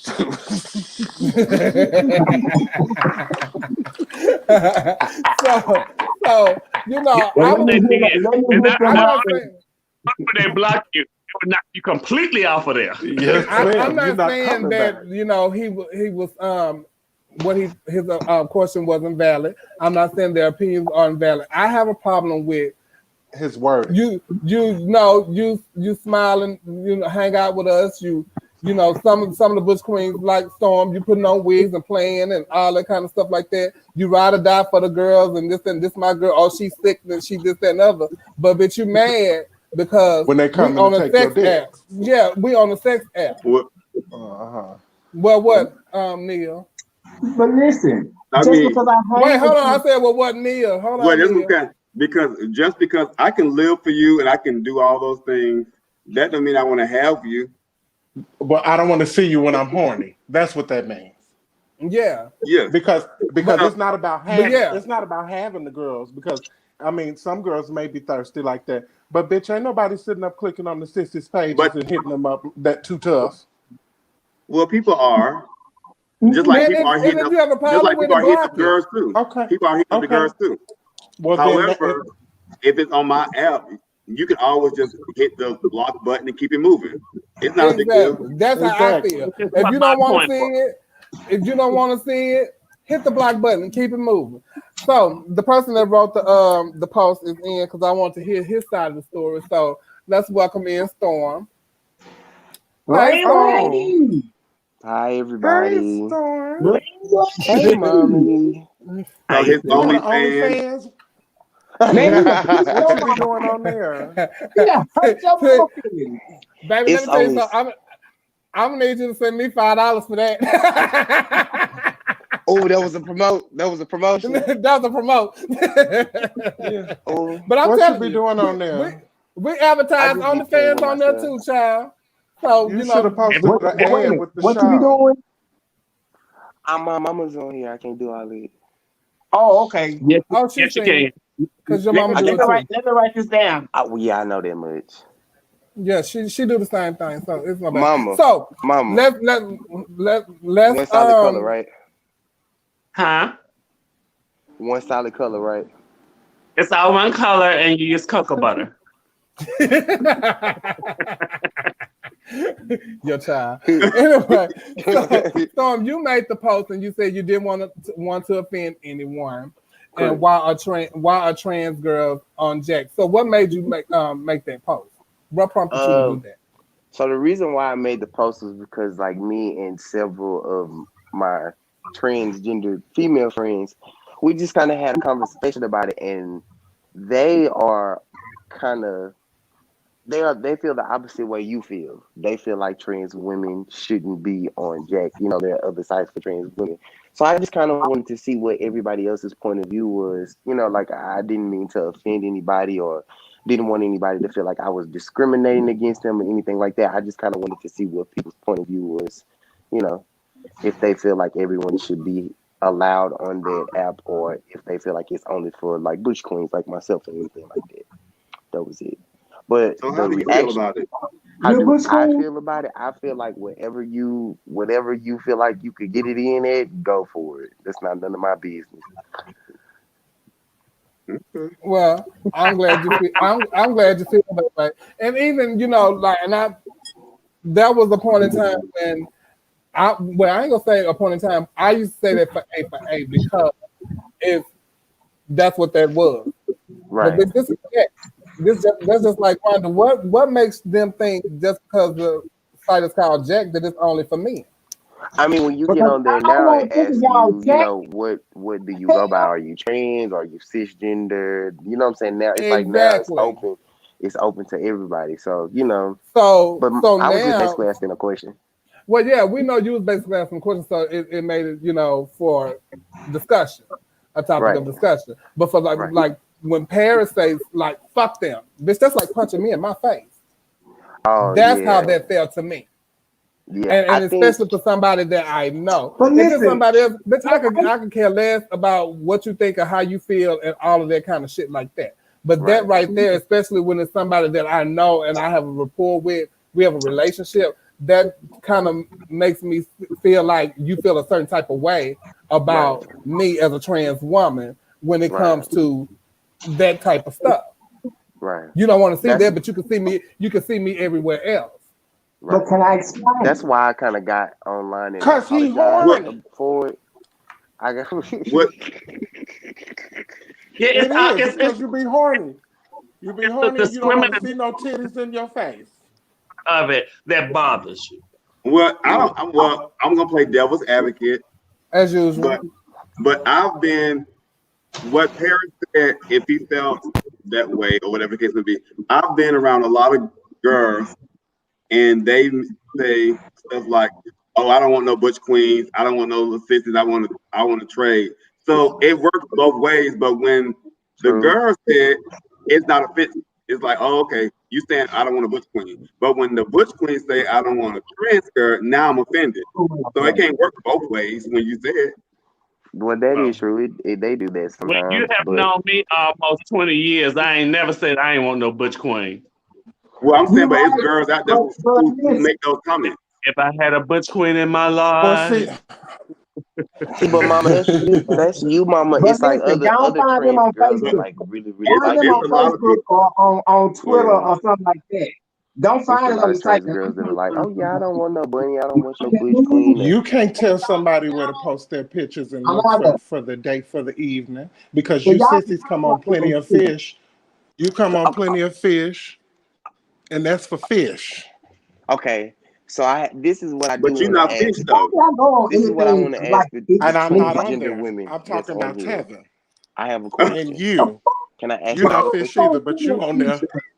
I'm not on Hold on, y'all. We can't all hear. I wanted to ask. I want to ask all the transgender women a question, right? And this for everybody that's watching, anybody. My question is, why do trans women get offended by being called a tranny or anything like that, but they think it's okay to call a butch queen a sissy or a faggot or a punk, you know, like that kind of stuff like that? Why do they feel like that's okay? That's part of the reason why butch queens feel like trannies shouldn't be on there. Because if a tranny hits you up on there, their first response when you tell them, oh no, I'm not interested, oh, you're a faggot, or you're a sissy, or you're a punk, you know, like, why is that okay? Maybe that's your generation, but from ours, tranny derives from porn, and she-male and tranny, that derives from porn. That's the porn industry title. So it was never disrespectful. What it is one girl from a show made it that way, and we so sensitive right now in the world we live in that everything offends us. Like if I call you a peanut head ass motherfucking nigga, you gonna be mad. Excuse me for using that, but you black. You know what I'm saying? You're gonna be mad. But the next bitch in your house can say it to you, and you just fine. You know, like I don't know like it's a joke. We pick and I don't know what's in and what's out, because when I first came out, we pick and we used choose to call, what day of the call week the girls we offended by. femme queens, and now we used to call the girls femme queens, and then that became out. Then they say tranny, and now you can't say tranny. It's so many terms that now offends people. But when I first came out, we used to call them femme queens. But just call me a fun time. When I came out, what happened to the girls? When I came, that's what I was gonna say. When I came out, it was the girls. The girls. Now you fish. Yeah, fish. It was the girls and fish. It was fish. So even if it was like this, if the boys didn't like you, they said, "Oh, I don't like fish." And if one of the girls was dating one of the girls or one of the butch queens, you was dyking. Okay. Wait, if what? What? Well, back in the day, when the girls would date a bunny or a sissy or a punk or a cat boy, which we used to call y'all cat boys, we would call it dyking. You're dyking now. Are you dyking? You go with that sissy. But see, let me tell you something. Where did it come from? Been calling Bush Queen sissies for years. Hey, sissy. Yes. So it becomes like a term of endearment. But when they get mad at y'all on the site, it's because I don't get down like that. I don't date man in wigs and all that kind of stuff like that. I don't do that. Men chick with dicks, and that's when all of that shit gets like kind of offensive. That kind of okay. But but you have an option still to me. And I think it's on one of them sites. I can't think of a bitch. If you click on it, bitch, you can't even click on it because your profile says trans. So wherever there's an option, bitch, for the people that pay for it, where they have the option not to even, they can't click on their page. So if you're not into it, you're not into it. It's still funny to me that upgrade to premium. That when they say interested in tranny, if they say no, bitch, the letters look this big. What about the ones that put up those catfish pictures and then that third picture be that girl picture? I can't hear anything Tevin is saying. What? I don't know. I just think that people get offended when they can't handle rejection or different things like that sometimes. Yeah, it's a website. You know what I'm saying? You know, so that's my conclusion, Dre. That's what I'm saying. It's a website. But you have a right to swipe to the left, swipe to the right, swipe up and down. I was getting ready to add answer him because he asked what's the conclusion here? The conclusion is if you don't want to see it, press block. Yes, if you don't want to see if you don't want to see trans women, the femme queens, whoever you call them, hit the block button. See, but y'all asking what the problem is, and when I'm telling you what the problem is, what is y'all be saying? I can't hear anything you're saying. Like that. I'm telling you how it became a problem. You have those girls who sit here and play those goddamn games when we horny, and then when it turn out to be that, then it become a problem because it be false advertisement in the beginning because it be a whole nigga up here in front. But by the time you get to that second picture, she be fishy. That third picture should be you talking about Elaine. now we have a problem. So that's where it becomes a You problem. talking about Elaine now. No, you talking about Ava. Yeah, we already made it the other girl before y'all came on there.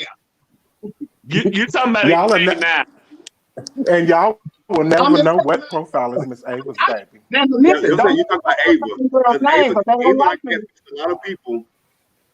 Now see, now it's Ava, interesting because I'm not. Well, hold on a second, because I'm not speaking from a bitch that's catfishing. Because if I'm there, bitch, I'm there and I'm like this. Well, let me so I'm not the bitch that's gonna hide behind no other well, it's a lot of. But hold on, though, Cornelius. Wait, hold on, because I'm not done. And another thing, the girls are not the only one doing that bullshit. The punks are doing it too. But it's fine different when that third picture. It ain't no fucking different. It ain't no difference because the bush queens are doing it to y'all. Oh, bitch, when y'all get to the house, it ain't the bitch that you thought it was in the thing because she got on the motherfucking Snapchat filter. And do y'all honestly really be getting mad at drag queens? So you just don't want to have nothing with no femininity in it. You just that gay. I mean, but if that's what's the issue with that? That's their preference, Shavonna. You can't tell me about what I like. It's not a problem. It's not a problem. But it's like the way that you coming off is like kind of offensive a little bit. I wouldn't care.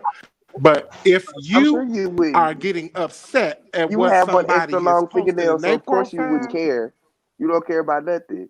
That's we're horrible not upset. that you wouldn't care about that. Like, it was just a question. I'm talking to you, grown woman. Come on, brother. We can't understand. We can't understand any of y'all because y'all talking at the same time. But I'm not talking to you. I'm talking to my brother. You understand me? We're all on the show together. Okay, no, you're here because you said something disrespectful that my mother didn't like. I haven't anything disrespectful. No, he didn't say anything disrespectful that I didn't like. Shavonna, don't talk to my brother like that now. He didn't say anything. Hold on. He didn't say anything disrespectful that I didn't like. He made a post. He made a post. But he said, hello. So he didn't say anything that I didn't like. He made a post.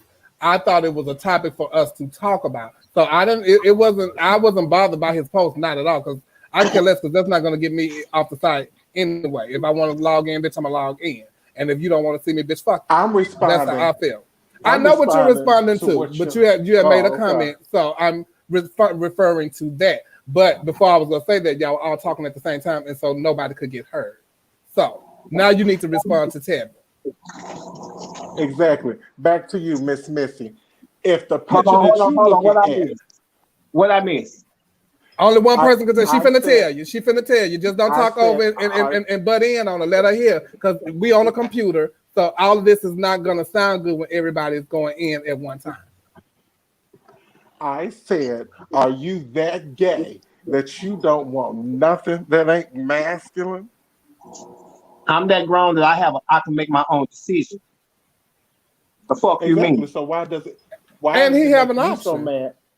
But he's mad because I'm this not bitch mad. eyebrows I asked a question and then I answered the question. See, that's what be the problem with the trans why girl. Would that be tricking? Why would that be tricking you if you just saw that picture, Tevin? How would that be tricking you if you saw the picture? Because that first picture probably got me on hard, and I'm completely on soft by the time I got to the third. Well, say you mad. I just told you what the hell was going on, girl. I ain't stirred up. Yeah, I was looking for something in particular. My mindset is set on that. So when y'all come on there, it ain't no offense towards y'all. That's just not what I'm looking for. However, you done fucked up my mood. Yeah. So come on, let's girlfriend. Call me on the phone. So you saying, and now this is the person that hit you up, or this is the person that you scrolling through on the app and you looked and you found their profile and you scrolling through their picture. Both. If I scroll through and see my mama on my goddamn site and I'm sitting here with my thing in my hand, it's a wrap. Oh, that's what y'all be doing? No offense towards you. It's just that girl will listen. Y'all already got your thing in your hand when you're on Jack? But you don't tell me how Basically. I'm just saying I have an option. Yeah, when dates come over, I'll put your picture in the living room. Yeah, so I'm not gonna that's another thing. That's a whole. Now see, that's another thing right there. Now, okay, because and hold on, ma, because Tevin, that he's not the only person that think like that. This is what I was getting at to answer your question, Storm. There are so many of you all that get offended just by the sight of the girl. Like if a girl, let's just say she at the house, you having a date, ain't no date coming on there, the girl's over. No. It's playtime for y'all. But it's okay. I can live for y'all. I can live for y'all and not want to, think about y'all like that. I got homeboys, so I don't think about it like that. So when you scrolling through porn, Sean, now listen, today ain't the day. I ain't looking for no motherfucking dick. I said I ain't looking for no girl. So when y'all are on the porn website and you scrolling through and you see something you don't like, that throw you out? Or fish. Or you hit the button really quickly. Or you hit the button really quick and keep it going. No more. I ain't no kid no more. I'm an older gentleman. So I get on there with my mindset. So when you're scrolling through the porn website where they're showing porn and not Jack, and you see something that's like a trans porn or fish or something like that, that's gonna kill your whole mood. It's not it's like going through. They have options. I go straight to what I'm looking for. That way I don't run across shit. They don't have it on my Vista though. Ain't no options on my Vista. It's like yes, it is. You can have. It's like going to the TV guide. You straight or gay, but there's going to be intertwined in there. That's what I'm saying. But I'm saying even if it is like that, the pictures are so small on the app. I'm already squinting. But I'm saying even if it is like that, it's like going through a TV guide. You click to see what's on that channel. If you don't like that channel, you go to the next channel and just keep it moving. That's what I don't understand. So I really don't understand. I don't get the problem with it. People like what they like. I just think that sometimes certain people are more sensitive to situations. Probably because they had a dick in their hand already. And then they scroll by a lane page and there she is. Voila. And then get mad because she got an eyebrow. She got an eyebrow stenciled in, and now you turned off and mad and pissed off. Prime example. But guess what? Well, Shavana, what's the problem with a gay male wanting to be with another male without feminine quality? What's the problem with that? It's not a problem. But why is it so disgusting when it is a person that is feminine? Why is it? You all get bent out of shape if you know a bitch put on a wig. Hold on. Let me finish asking my question. Why is it that you all get bent out of shape when you find out that a bitch put on a wig Friday, Saturday, and Sunday, and Monday through Thursday? She Otis. Well, a lot of time, Otis don't even say that she putting on a wig on those other days of the week. So she's trying to trick people herself.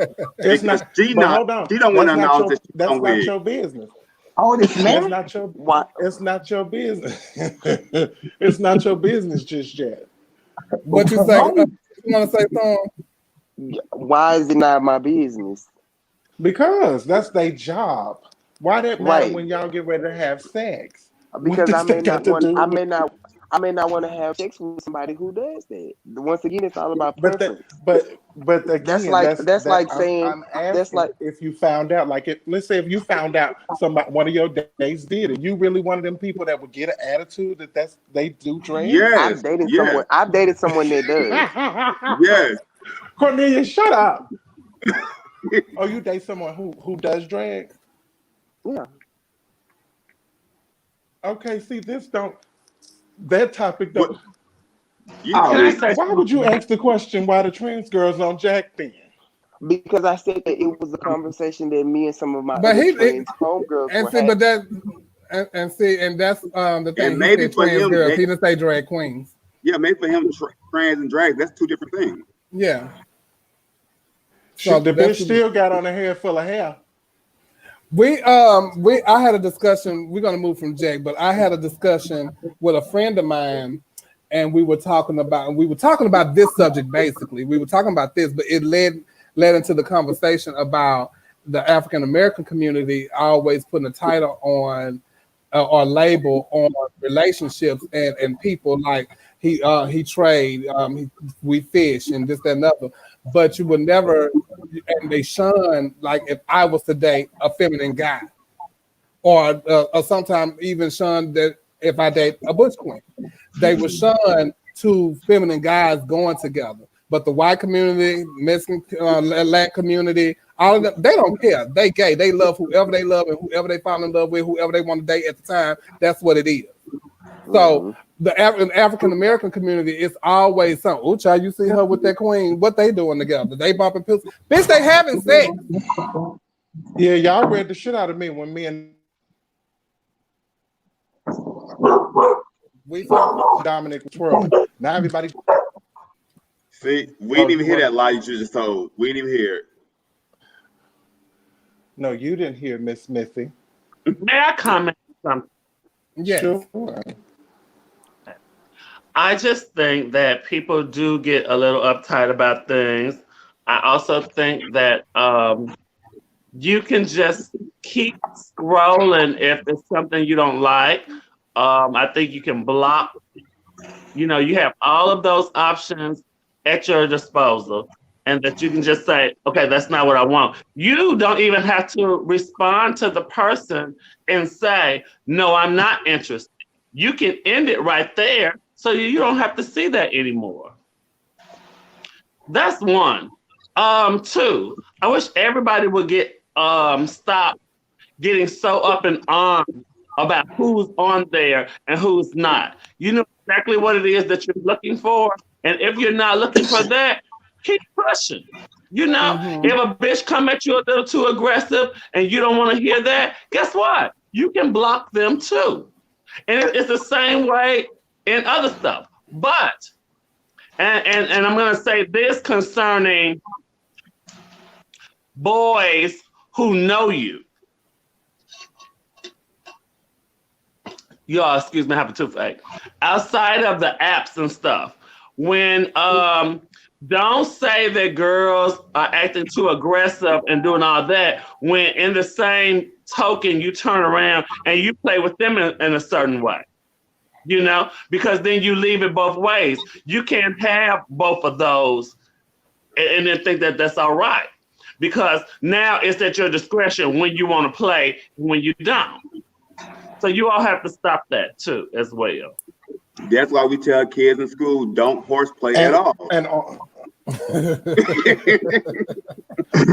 all the apps, they have features where you can pay to have the option to have your preferences changed. Like some of the people down there were saying, they have those features, and you'll never ever see a bitch that's up there that ain't what you want to see. But the thing about it is that first they didn't. Now, I'm going to respond to you because you say strippers go through that. Through it all the time.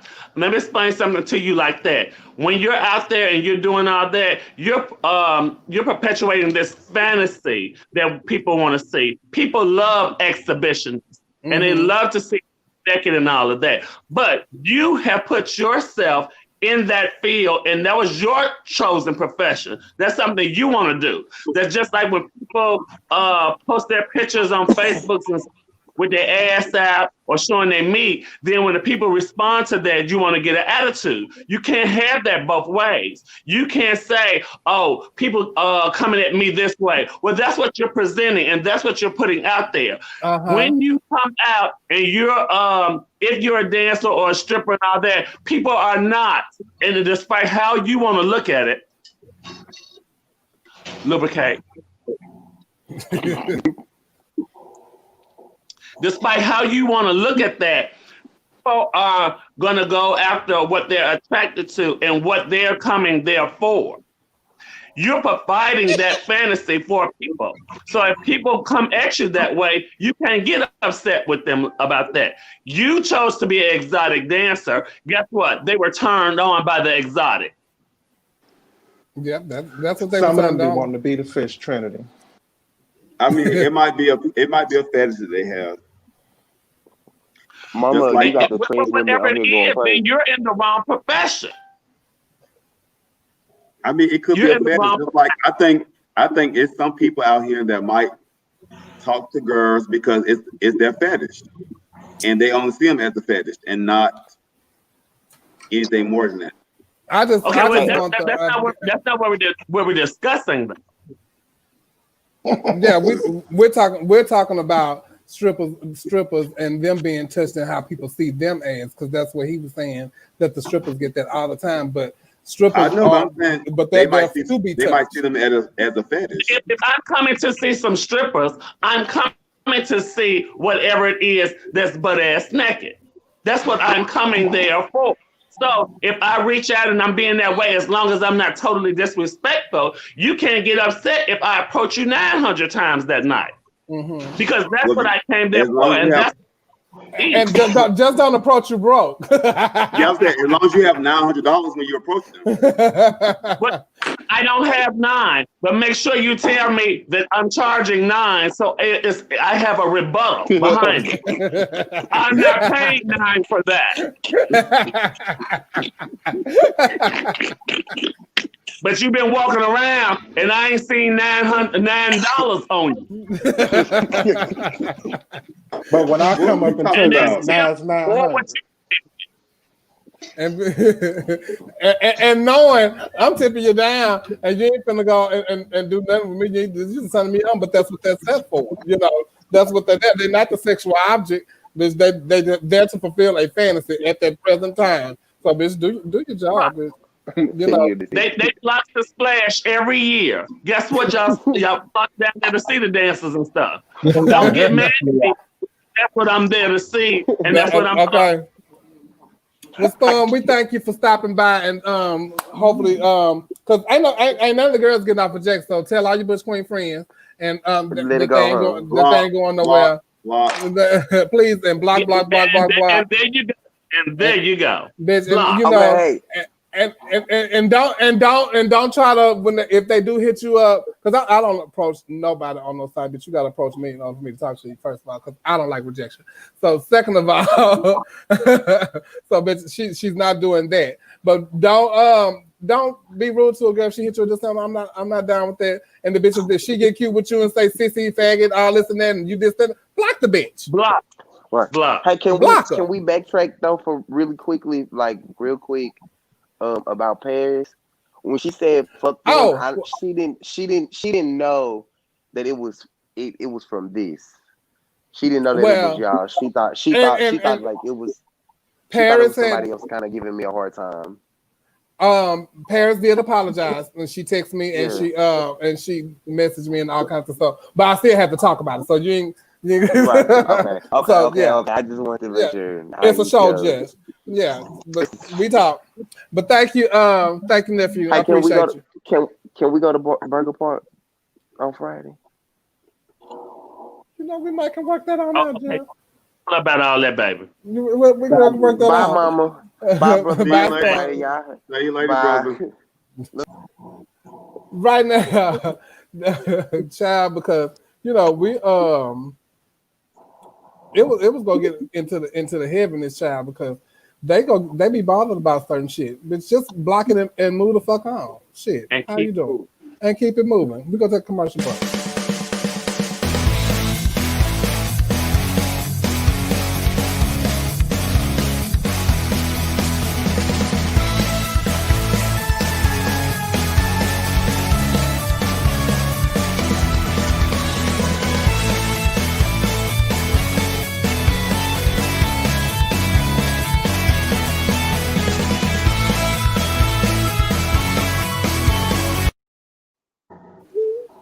All right. No, no dead animals. What that's about? We talked about that. What you talking about? No dead animals. He's vegetarian. Put up a plate. You just want to put up a plate. You can throw that one away. Because I feel like Nicole felt last week.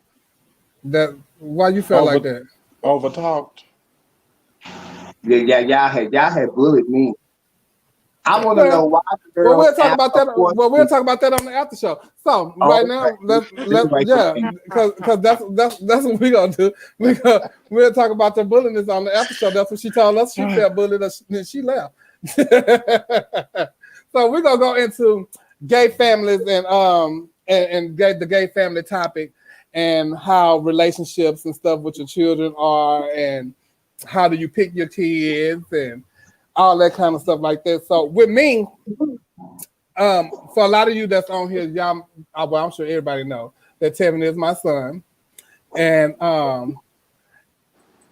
he's one of my first kids because I got sidetracked because I was looking at a thing. Did I play a wrong something or something? But anyway, Tevin is one of my first kids. It was Tiffany first, then that was Tevin, and they came about when I was just starting out in my career, like young, and so I had to I was learning with them. All of my kids, when I first started, they were older than me. So we were all just friends, hanging out and doing stuff like that. I met Naisha, and Naisha told me, those are not your, she told us about Tiffany. That's not your best friend, that's your child. She goes everywhere with you. You do this and that with her. You teach her about drag and all of that. So I was like, yeah, you true. That is my, kind of like my child. So we were the first family in Houston. And she was the first person that took on another girl's name like that. So people always misconstrue what a parent is to a child, and especially if you're a showgirl. Because when you're a showgirl, they expect you to be this way with them because they want to do shows and they want to do this, that, and the third. But for me, when I was coming up, that the people that groomed me, they helped me, but they also made sure that I was in line. I was going to school. I was doing the things that I was supposed to do as a young individual. They shielded me from doing bad things. So it's a lot of stuff that, I didn't get into because of that shielding from those people that groomed me. I feel that some parents these days, they don't think about that. They just think about the materialistic things that a child can do for them. And I really don't, ask my children for nothing. I ask my children for time. Just started. I really don't. I ask my children for time. And I love to spend time with my kids, my daughters and my sons. So that's all I really I want for them, and support, in whatever I'm doing. It ain't got to be monetary, just support, because I'm going to support you in what you do.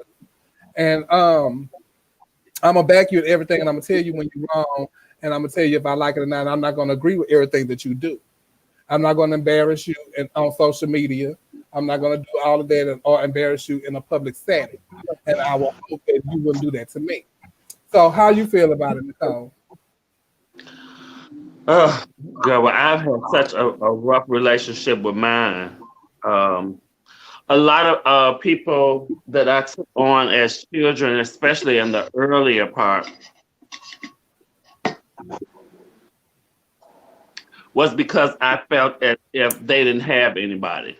They're a whole group of, like a big, large group of kids that I looked out for in the early days, who either their parents had put them out, they didn't have any place to go. A lot of them made me their mother without asking me. And that time, did you just made me your mama and stuff like that? And I looked out for a lot of kids. There's a whole group of kids, I would say about 7 of them in the early days. Well, you was around back then, Shabbat, so used to make them get up and go to school. I was in contact with their parents. They had home cooked meals. I walked them to the front and made sure they got on the school bus. Now some of them walk around and act as if they don't even know me. A lot of them, a lot of the ones that I picked because I thought I saw something in them that I saw in myself. But this day and age, bitch, I don't even want no more. Bitch, now they get to the point where they'll turn around and read you, bitch, like it ain't no tea. It's all the, you know. And for those of you who don't know, Neil is actually Nicole's son. So a lot of people that's who she's know. talking about.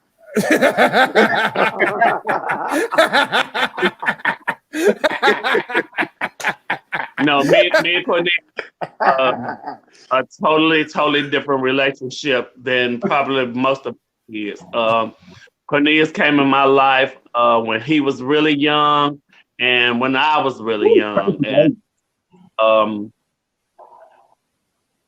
he's been in my corner for a long time. He's still one of my confidants and all of that. Do we always see eye to eye? No, we do not. Probably not the majority, not even 80% of the time. But I know what I mean to him, and I know what he means to me, and that makes a big difference. When you have to question stuff and all of that, you know. What about you? I know that might be hard. That might be hard for somebody like Shavonna to understand that type of relationship when she has multiple mothers. So, well, I could say she does have multiple mothers, and for me, I don't like people that have multiple mothers, but I do know that I'm number one mother because her name is Shavonna Brooks now. So for those mothers that's out there that your godmothers apparently. It comes to sometimes because I'm a product of that multiple mother stuff. Like Chili Pepper is my mother. I never picked her mother, but Chili Pepper made me her daughter. Candy Love is my mother, but Candy Love wanted a different way in life. So for the guidance that I needed from her for what I was trying to do, I couldn't get that from her. Now she can teach me about being fish all day long, but I couldn't come talk to her about no drag because guess what? She didn't want to talk about that. And now, I understand that that people have mothers for different reasons, and you know because a mother that person might not be giving you what you need as a parent. But for me, because I had that with collective, but I don't call that person that I go to. I have them people that I can go to, and I can count on them for that advice, and I don't call them mama. You know, so. Just like for prime example, Sasha Valentino is always gonna be my mama. Guess what? She was never my mama. She was my sister. Mm-hmm. You know. So, what do you feel about the relationship with your kids, Neil, and how the dynamic that you want to have with your kids? I love that week. No, it really. All of my kids have a piece of me in them. Some are more alike. Oh my God. To my personality than others, but all of them have a special place with me. You know, a lot of people know like my pageant kids, but like the ones that came around before, like my first 3-4 kids always have a special bond because they are just regular, like we all grew up together and they just they just were my kids. They have nothing to do with pageantry, they know nothing about it really. But then my pageant kids are something different and I just have a different relationship with them. Of course, everybody knows I always call Zodiac my favorite, but everybody's my favorite in some way. But he and I just connect in a different way. What about you, Tevin? The relationship I have with my kids, I have a good relationship with my kids. I think my kids is more than likely than a punk. So I'm not an easy father, but a lot of them appreciate it. And Shavonna? You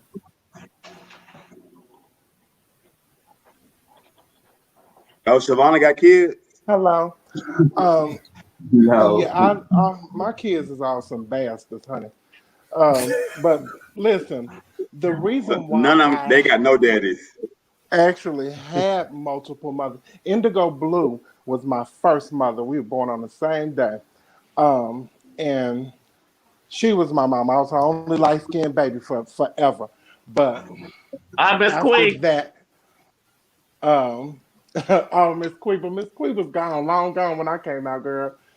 Um, After that, Erica Renee Christian was actually my mother for like a week. It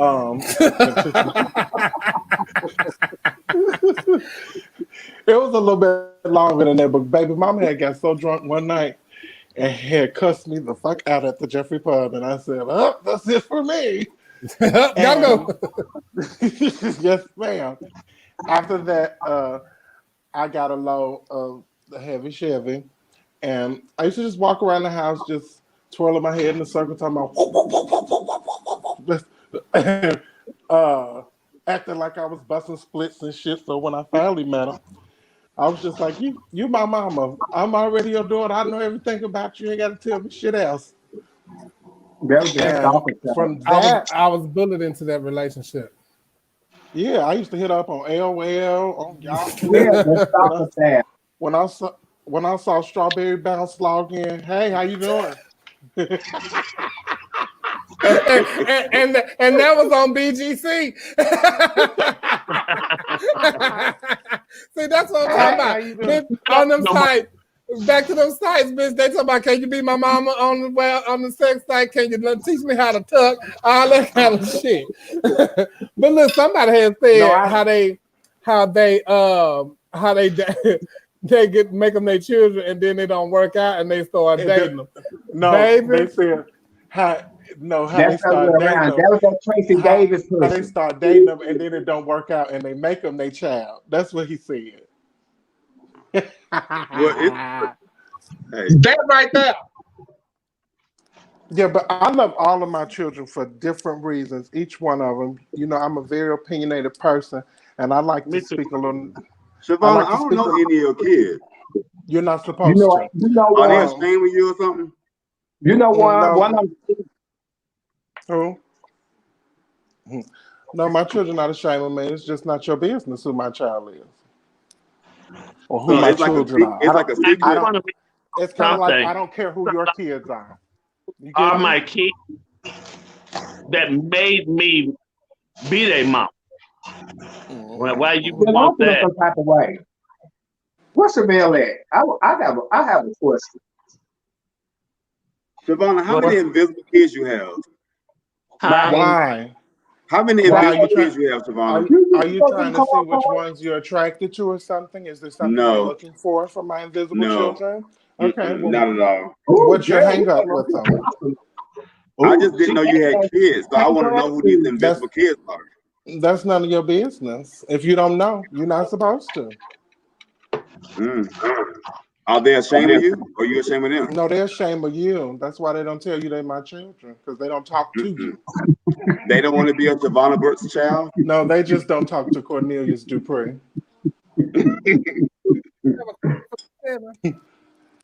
But I talk to all your motherfucking regular ass kids. You're disrespectful ass. In the beginning, and they used you for what they needed you for, and then they moved on and you don't hear from them and things like that.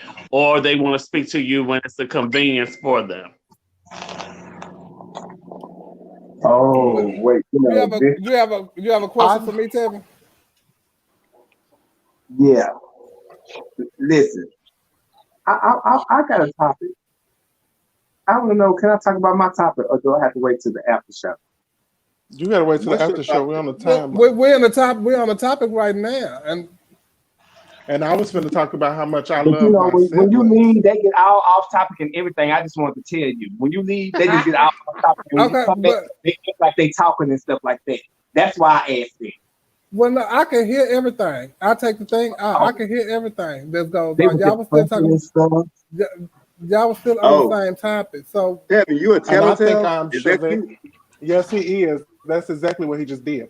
I think I'm Chevelle's only child that has a connection to every single person, damn near every single person in the family. It's a couple of the sons that I don't, but all my sisters, I got a connection to. You was the stalker child. You got her, now you're trying to get everybody else.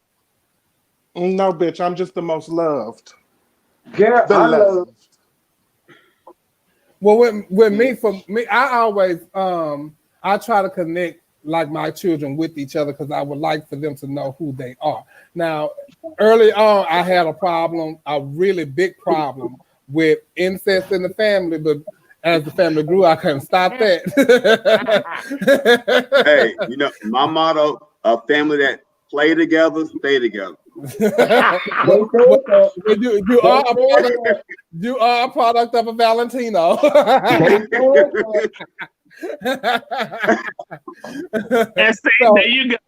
Funny is, when he was through fucking with me, he act like And Sasha that's why was. you won't meet my Sasha children. was his mama. And when he stopped fooling with her, he went home with his grandmother, Naisha. But he always kept somebody at bay. And that's why you won't meet my children. With your playing ass. Oh, you sound mad. Yeah, I'm mad you having your kids without me.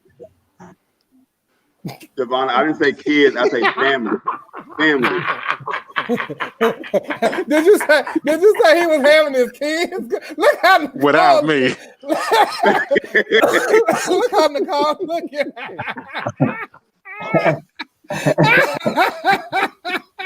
Forget you, Hugo. Child, I just can't. I have never like made none of my children dated none of my kids or none. No, No, I wanted to have one, but he asked me to be his mama, and I was like, "Damn." Now that could happen. He didn't fuck that up. Now that can happen. Now you be like, "Fuck." Now that wasn't the plan, but all right, child, come on. What about the grandbaby? I know y'all be molesting the grandchildren. Okay, now see, it's a whole nother philosophy when it comes to that. Always tell them the same way your parents picked you. That's the way I pick you too. Yeah, I ain't got nothing to do with that. I ain't got nothing to do with. I have to tell the parents that sometime too. No, you brought the bitch in here. That's why I like the child. But you was talking about something else too. So yes, I was.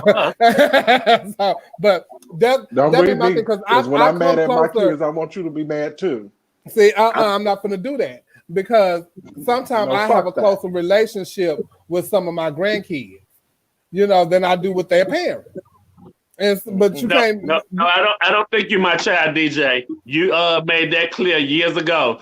We was out at the club and this child had turned around and told DJ, you need to get your mama bag. He turns around, he say, first of all, my mama, second of all, she know how to grab her own bag. So that was the end of that. But I do keep after you, like you, my child, because your mama ain't here. His mama is here.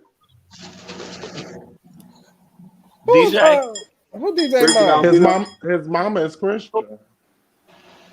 Oh, DJ mama is Christian. That's who his mama is. Well, yeah. Well, shit.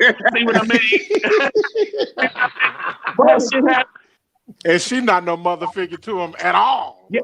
Okay, and they're just like Mon. Nobody ever gonna remember that Mon is Jeff's child. Yeah. I didn't take care of Mon since he came out. Because I used to think that Mon was your child. But wait, so yeah, I done had a couple. Oh, Mon just comment in the comments too. Look, there you go, right there. Oh, Jay used to spoil him. Bitch, child, just all the time. Them so you guys, not funny, but I met Nicole and everybody else through Mon. Me and Mon used to work together, and that's how I met. Real? That's how I met Nicole. They would stand together. That's how old Mon did. Also, you had just became a child when I met you then. Like in the early 2000s, me and Mom worked together. Because I remember you came around, I was like, where he come from? Now, the first sissy I ever met was Toby. The first who? Sissy I ever met.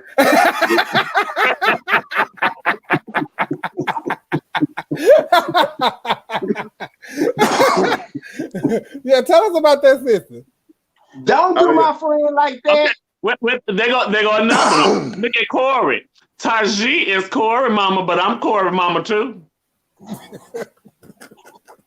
The family is fucked up. I'm telling you. Yeah, I yes, it already is. told you that earlier. What was my response to that? Huh?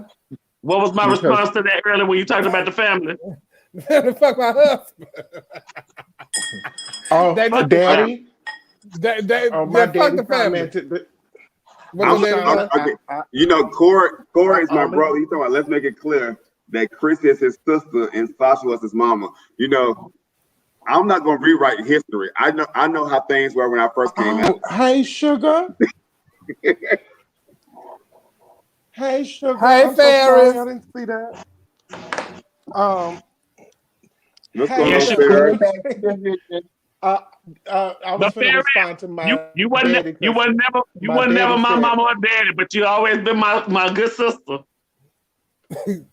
Child, I tell you, the family tree is just fucked up. I got a grandchild that's my sister.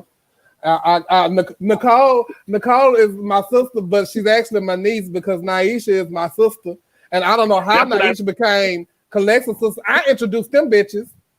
That's what I tell they became sisters because somebody sold Naisha something that belonged to Calex's, and that's how they met. Raquel.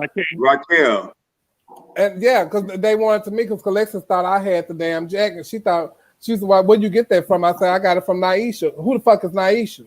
I said, that's my sister from Atlanta. She gave it to me. And so Calexis wanted to fight. And Naisha was down. But they had hit it off. Child, now we all was like, bitch, the involved with the three. And then I became a girl and they couldn't be bothered with me no more. And me and Nicole had clicked period. Because I had met Nicole in Chicago. So me and Nicole was like always tight. But Naisha, she don't like her friends to be friends with her children like that at the time. She's very needy about the situation. Her friends are her friends. Have y'all ever had to abolish a child? Yes. I want to. Yes. Oh, for real? Yes. Oh my God, y'all had all jumped in at one time. No. How you feel about that? You don't get rid of kids. I don't do it. Yes, you do. No, I mean, I was just saying, you don't. Well, I got rid of one. She talked to him. Now. I was going to say, she talked to him now, baby. But he was a goner for a while. Oh, yes, he was. Yeah, a couple of them grandkids, they still be chirping, but they goners for real. Oh, Cornelius. Yes. I got a for you. So how about Raquel kids? I'm all Raquel kids' daddy. Because they didn't have no father. But wait. Okay, wait. Or who was the kids you abolished, Nicole? I'm not gonna say that. Are you done with them, girl? You done. Yeah, but I'm just not gonna do that. But I'm trying to figure out who y'all talking about. Ferris said he not your brother. I feel so happy about that, Reggie. I ain't got but one mama too. I know that's right, Tevin. That's right. Tiffany only got one mama. I tell you who I abolished. I abolished that motherfucking Armand and Miss motherfucking long hip ass Chelsea. I abolished them bitches. They got too big for their motherfucking breeches. So they had to get the fuck up out of here. You can't be bigger than the big nigga. That lady long hip though.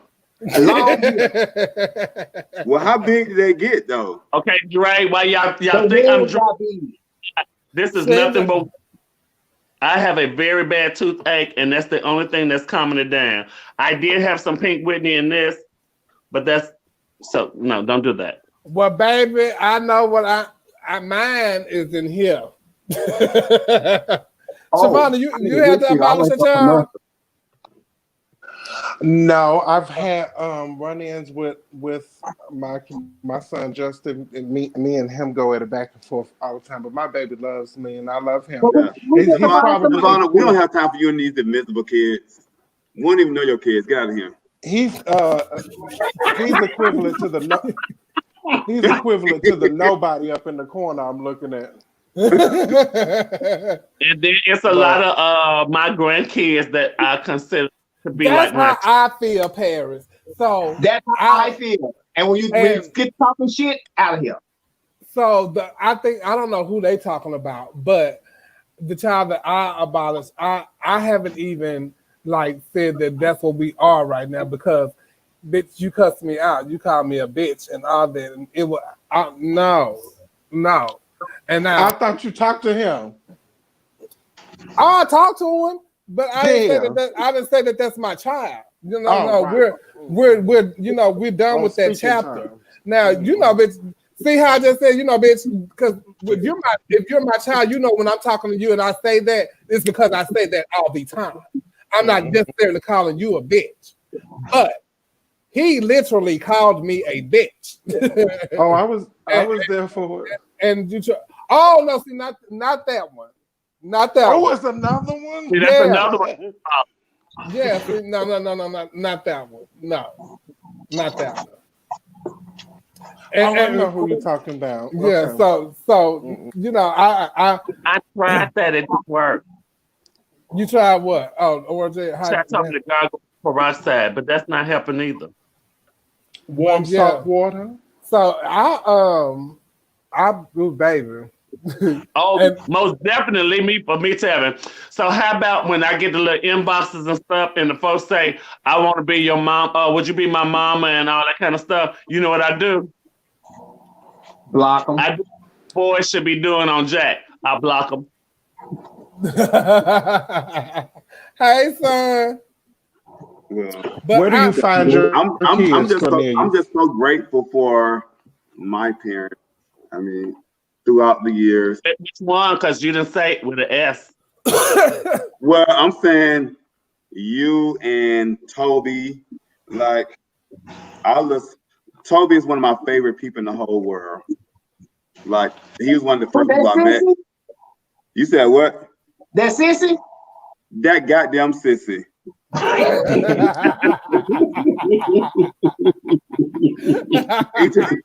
he's so loving to both parents. He took me to my first club. He took me to my first drag show. That's when I first saw Nicole. She did the Brat that night. And I talked about that today. I love when she do that. That's her next show. She did the next time you do the Brat that night, and I want to say the Brat or Lisa Ray. One of them was at the show that night that she did it. The Brat, both of them, and the Brat girlfriend. I got the video. Toby was a newcomer. He was like Liberty newcomer or something at the time when I first met him. But yeah, he took me to my first show, my first club, everything.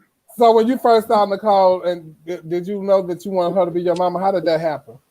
No, because I remember her that night, but then like months later, me and Mom was working together, and that's how I like met her again through Mom because they were staying together at the time. Oh, okay, and it happened that way.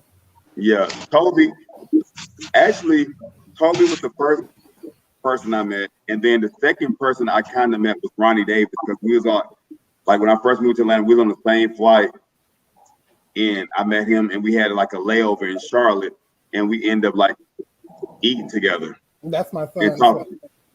Yeah, that's another 60. Well, I do respect my children, but your daddy don't respect either one of his parents, Zodiac. So that's not a war when it comes to him. You said what? That's what the child said. He thinks that the parent as well as the child should respect each other. It was funny how Zodiac is one of my favorite people in the whole world. I thought Christopher was. He is, but Christopher is the favorite person. He's his favorite person. Zodiac is the favorite kid. I love saying it. Child. Sure. But Javonna, girl, you mad with your invisible kids? I'm not mad that you don't know. Star is not invisible. Star is. I love my granddaughter. Star, you don't know. Yeah. Now Tevin have a kids that I don't know. Tevin have a lot of kids that I don't know. And nobody knows any of Cornelius' kids unless they comment on this video. Because you don't go to my cities. And they I don't don't go leave to out them cities.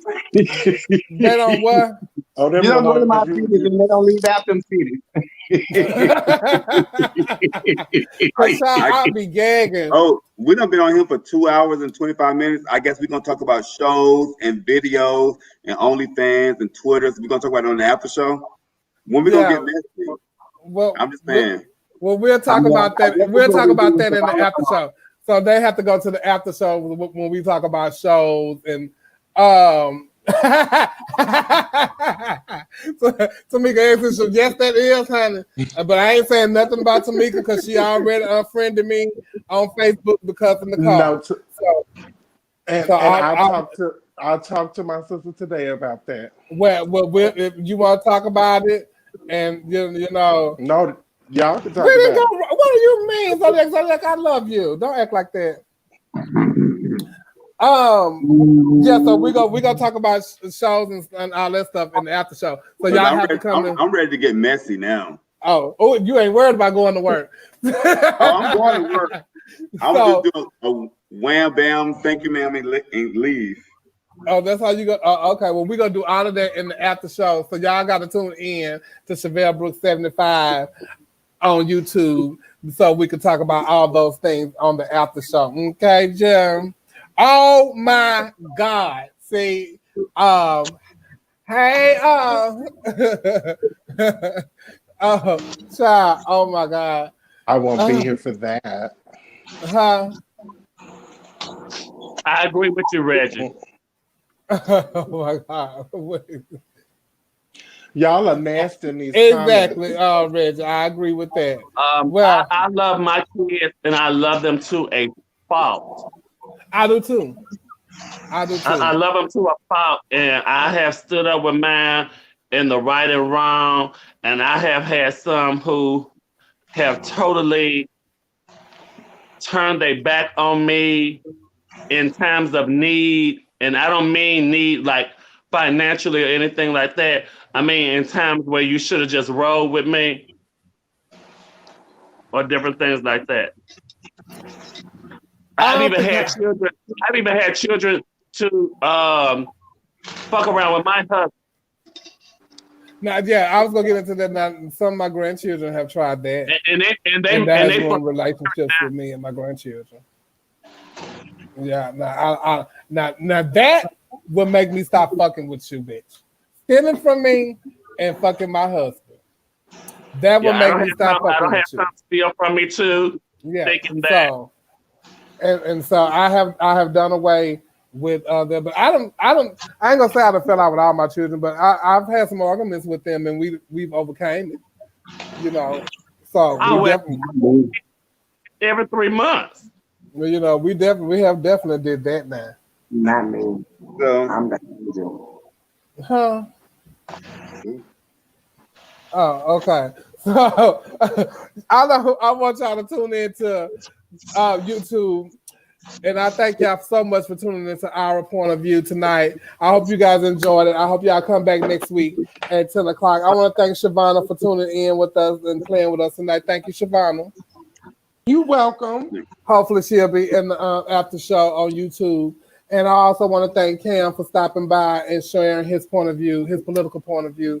We appreciate you guys. We hope that y'all follow us, and we hope that y'all sharing this live. We hope that you guys come back and tune in with us next week because you never know what we got to talk about, but we got some stuff to talk about in this after show.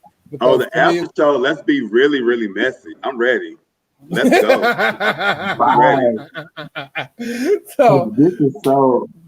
They say it's a lot of stuff out there. So we go. Ready? Let's go. You're being your true self right now. I thank y'all guys so much. Nicole, you want to say anything before you go? You all please pay attention to what's going on in the news. Don't let there be a whole bunch of distractions for you all. There's a lot of agenda and stuff that's getting pushed through before they get him out of office, because I do feel that the Republican Party knows that he's leaking too. Tell me, you have anything? Oh. So what, Nicole? That's it? Shavonna, are you gonna do the after show, Shavonna? Okay. I'm thinking about it. I would do like. it. I would Do like it. to 'Cause send I got my a couple of things for you condolences. too. I was keeping it cute on this show, but I got you in the after show. You don't have me on nowhere. I would like to send my condolences baby. to my daughter Star Sanchez. You all lift her up. She lost her grandmother on yesterday, so make sure you all keep her in your prayers. Hi to my king, Ryan. Hi, baby.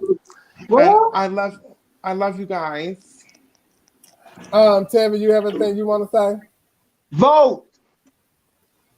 And as always, I like to leave y'all with a word from Tabitha. So this is my word from my clip of the week from Tabitha. Happy Sunday, y'all.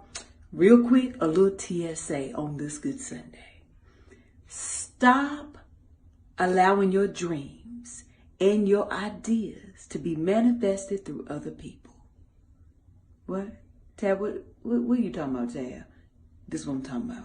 Honey, you done had 2, 3, 4, 5 very good ideas, and you did nothing with them. And then all of a sudden you saw Joe Smo down the block, then came up with your exact same idea, and he doing something with it. Honey, you done turned on the internet, on Instagram or Facebook or wherever, and said, I had that idea, such and such doing that. Oh man, they doing that. Stop letting your dreams and your ideas be manifested through other folk. Baby, they ain't no better and no worse than you. Okay? That means you are capable of pursuing, completing, and manifesting your own ideas and dreams, bringing them into your reality. But the only way you're going to be able to do it is by moving on it. Stop thinking of these great ideas. Stop talking about it. Do something with it. And most importantly, stop convincing yourself that you got too much going on in your life so you can't do it right now. Yeah, you can. It's right here. You got to start convincing yourself that you can do it. Stop telling yourself that you can't do it. All right? Because either way, you're right. I love y'all. Honey, had the most amazing day. But baby, even if you can't have a good one, don't you dare go mess with nobody else's. Him. Love y'all. Bye.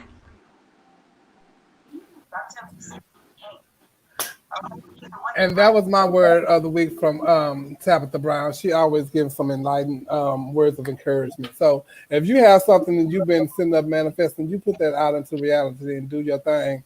Don't wait on somebody you done told somebody that now they done grabbed your shit and now they making something and doing something with it. So that was my word from Tabitha. We got a lot going on in this after show. So I want y'all to tune in. Go to YouTube, Chevelle Brooks 75. We thank y'all so much. We love y'all for free. It's been an amazing night. Chevelle, when you want people to tune into YouTube? How long? We can go right now. 5 minutes. I gotta pee. I gotta walk the dog. Okay. Well, give us 15 minutes and we'll be on YouTube. 15 minutes, we'll be on YouTube. Chevelle Brooks 75. Good night, everybody. Bye, everyone.